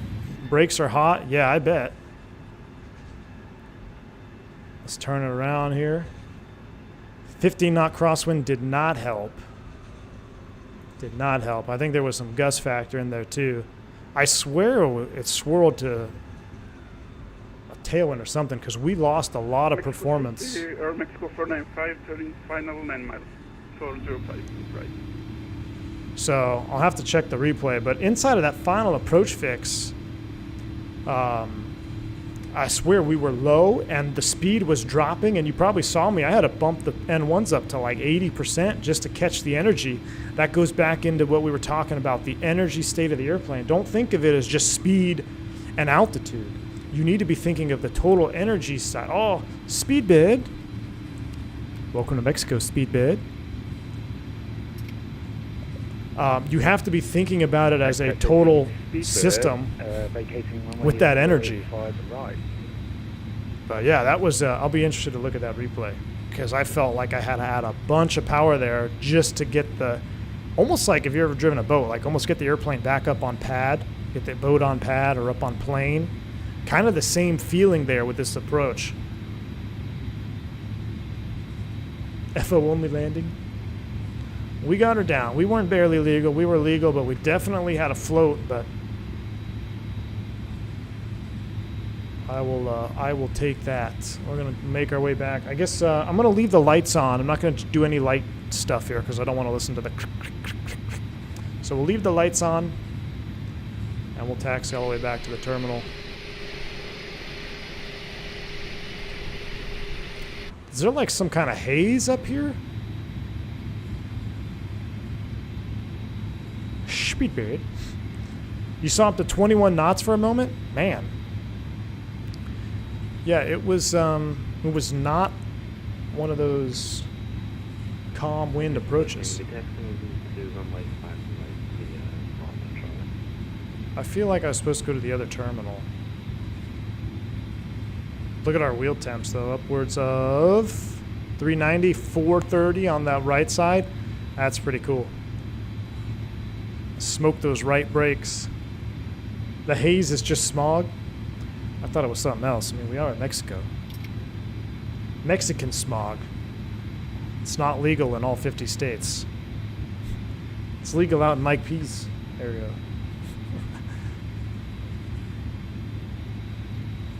If you can't fly Continental, try to have a nice trip. Anyway.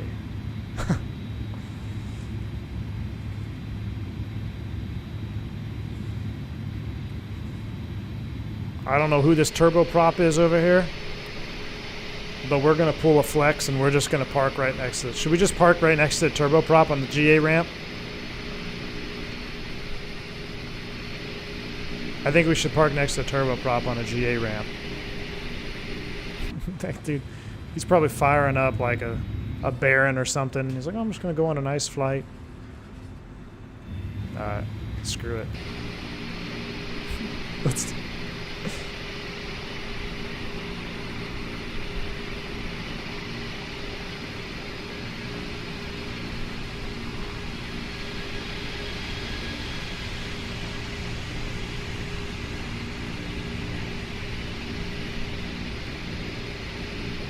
It's like some Mexican, probably some cargo airline. Man, look at that turn, though. That's what I'm saying. When you have these airplanes that have the nose wheel steering disconnect with a tiller, so sweet. All right, now I don't want to hit them, but we're going to be above them.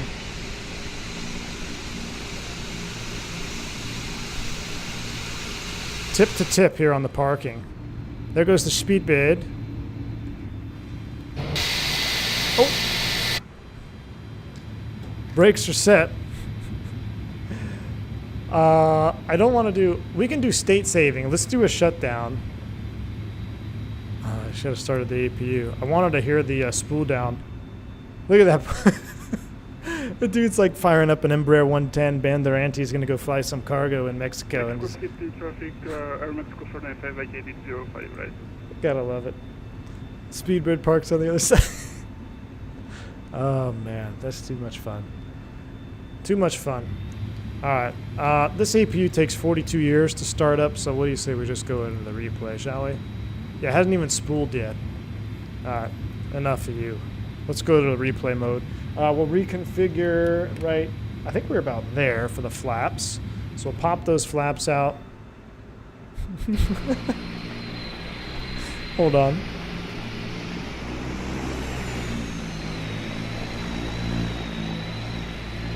Gonna have to screenshot that. Oh yeah, that's a screenshot we're saving right there. Screenshot. Is he taxiing out? He is. Oh, that's awesome. The Airbus sandwich. He's out of here. Have a good flight, brother. All right, let's go ahead and disconnect from VATSIM. That was too much fun. Let's go to the replay mode. Let's put you guys in replay mode. The replay's up. All right, I'm gonna let the airplane do its thing here. Now, I'm gonna leave y'all with a nice, long, juicy replay at the end because that is gonna be some cinematic juice. So I'm gonna skip us forward here, let her load in. We'll watch a few together. And then I'm gonna leave y'all with one long one at the end with sail. Oh, flaps haven't fully deployed yet. And then I am out of here. He felt uncomfortable. That is the equivalent of rolling down the window next to someone at the traffic light, yes. Man, look at Mexico City, though. That looks good, though. This is default, or is this part of the... Is this all default? I thought I just bought the airport, but this looks really good. That was a memorable VATSIM moment. I gotta look up his call sign and send a message. Be like, thank you for creating a memorable experience for me. Anybody who flies props on VATSIM gets immediate respect from me. Love to see props, turbo props, GA. A little bit of a float there. Flare early. Set her down. Reversers. Oh, baby. Yes, sir. Look at that. Look at the wing flexing out there. I had a hard time getting that center line. I'm not going to hide it from y'all. My chair wasn't moving all that much either, but I had a hard time getting back on center line. Now let's wind it back. Let's watch the actual touchdown here. Stow those, stow that. Rearm you. All right, let's watch it from outside. Oh. That meatball looking so good, dude.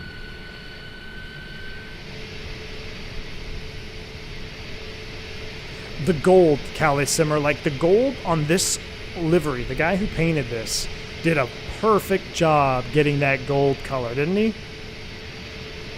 It looks so right on. It's just the right color.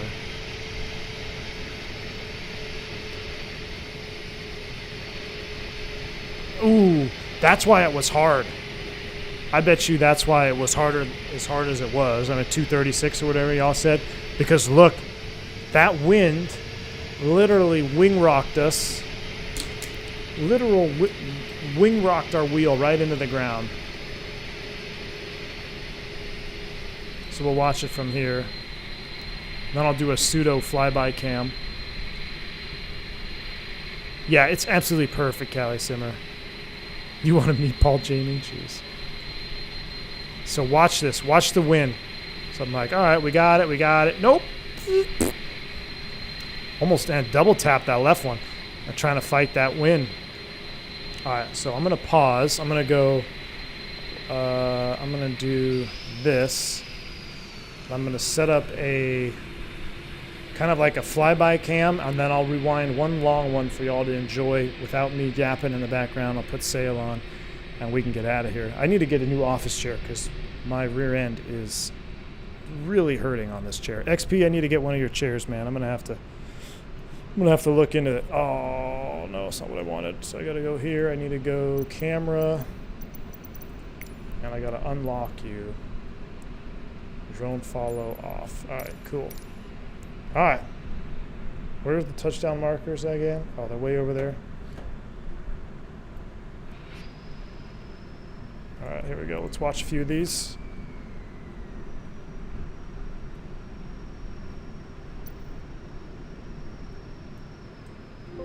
Flight Dispatch gifted 5 more subs. Absolutely savage, Mr. Speedbird. Thank you, man. Thank you for the support of gifting the subs, flying with me down here. Thank you all who flew down on the Fat Sim today. Had a nice lineup there in Houston. You guys are awesome. Thank you again, Speedbird, for the membership dono. 5 more gifted subs. Absolutely awesome. Oh, with that meatball in the smoke. Gosh, I love that. All right, let's rewind it one more time. Sails coming on. Oops. All right, guys. Where is this airplane at? And then I'm going to, after this one, I'm going to leave you that long one. All right, here it comes. Guys, Speedbird, Cosmic, Mike P., with the generic message on approach, the other donos, the other bank angle checks. You guys have been absolutely awesome. Thank you all for the support today. Very, very kind. Thank you all who flew down to Mexico City with me there. Appreciate the terminal coming to life in Houston, the airwaves coming to life. Guys, I hope you enjoyed this stream today in the A310. I think it might be time to put away the yoke, though. It might be time to pull out the old size stick. I think it might be time to put away the yoke. So until next time, guys, get those Cias in chat. Stay safe, stay healthy. I'm V1. Look at this butter. Or not a butter, but nice landing. Oof. The smoke, though. Nice. All right, guys. Thank you all again. Appreciate it. Stay safe. Stay healthy. Get the camera view in here, winding her back. Enjoy the approach into Mexico City. Till next time, y'all. See ya!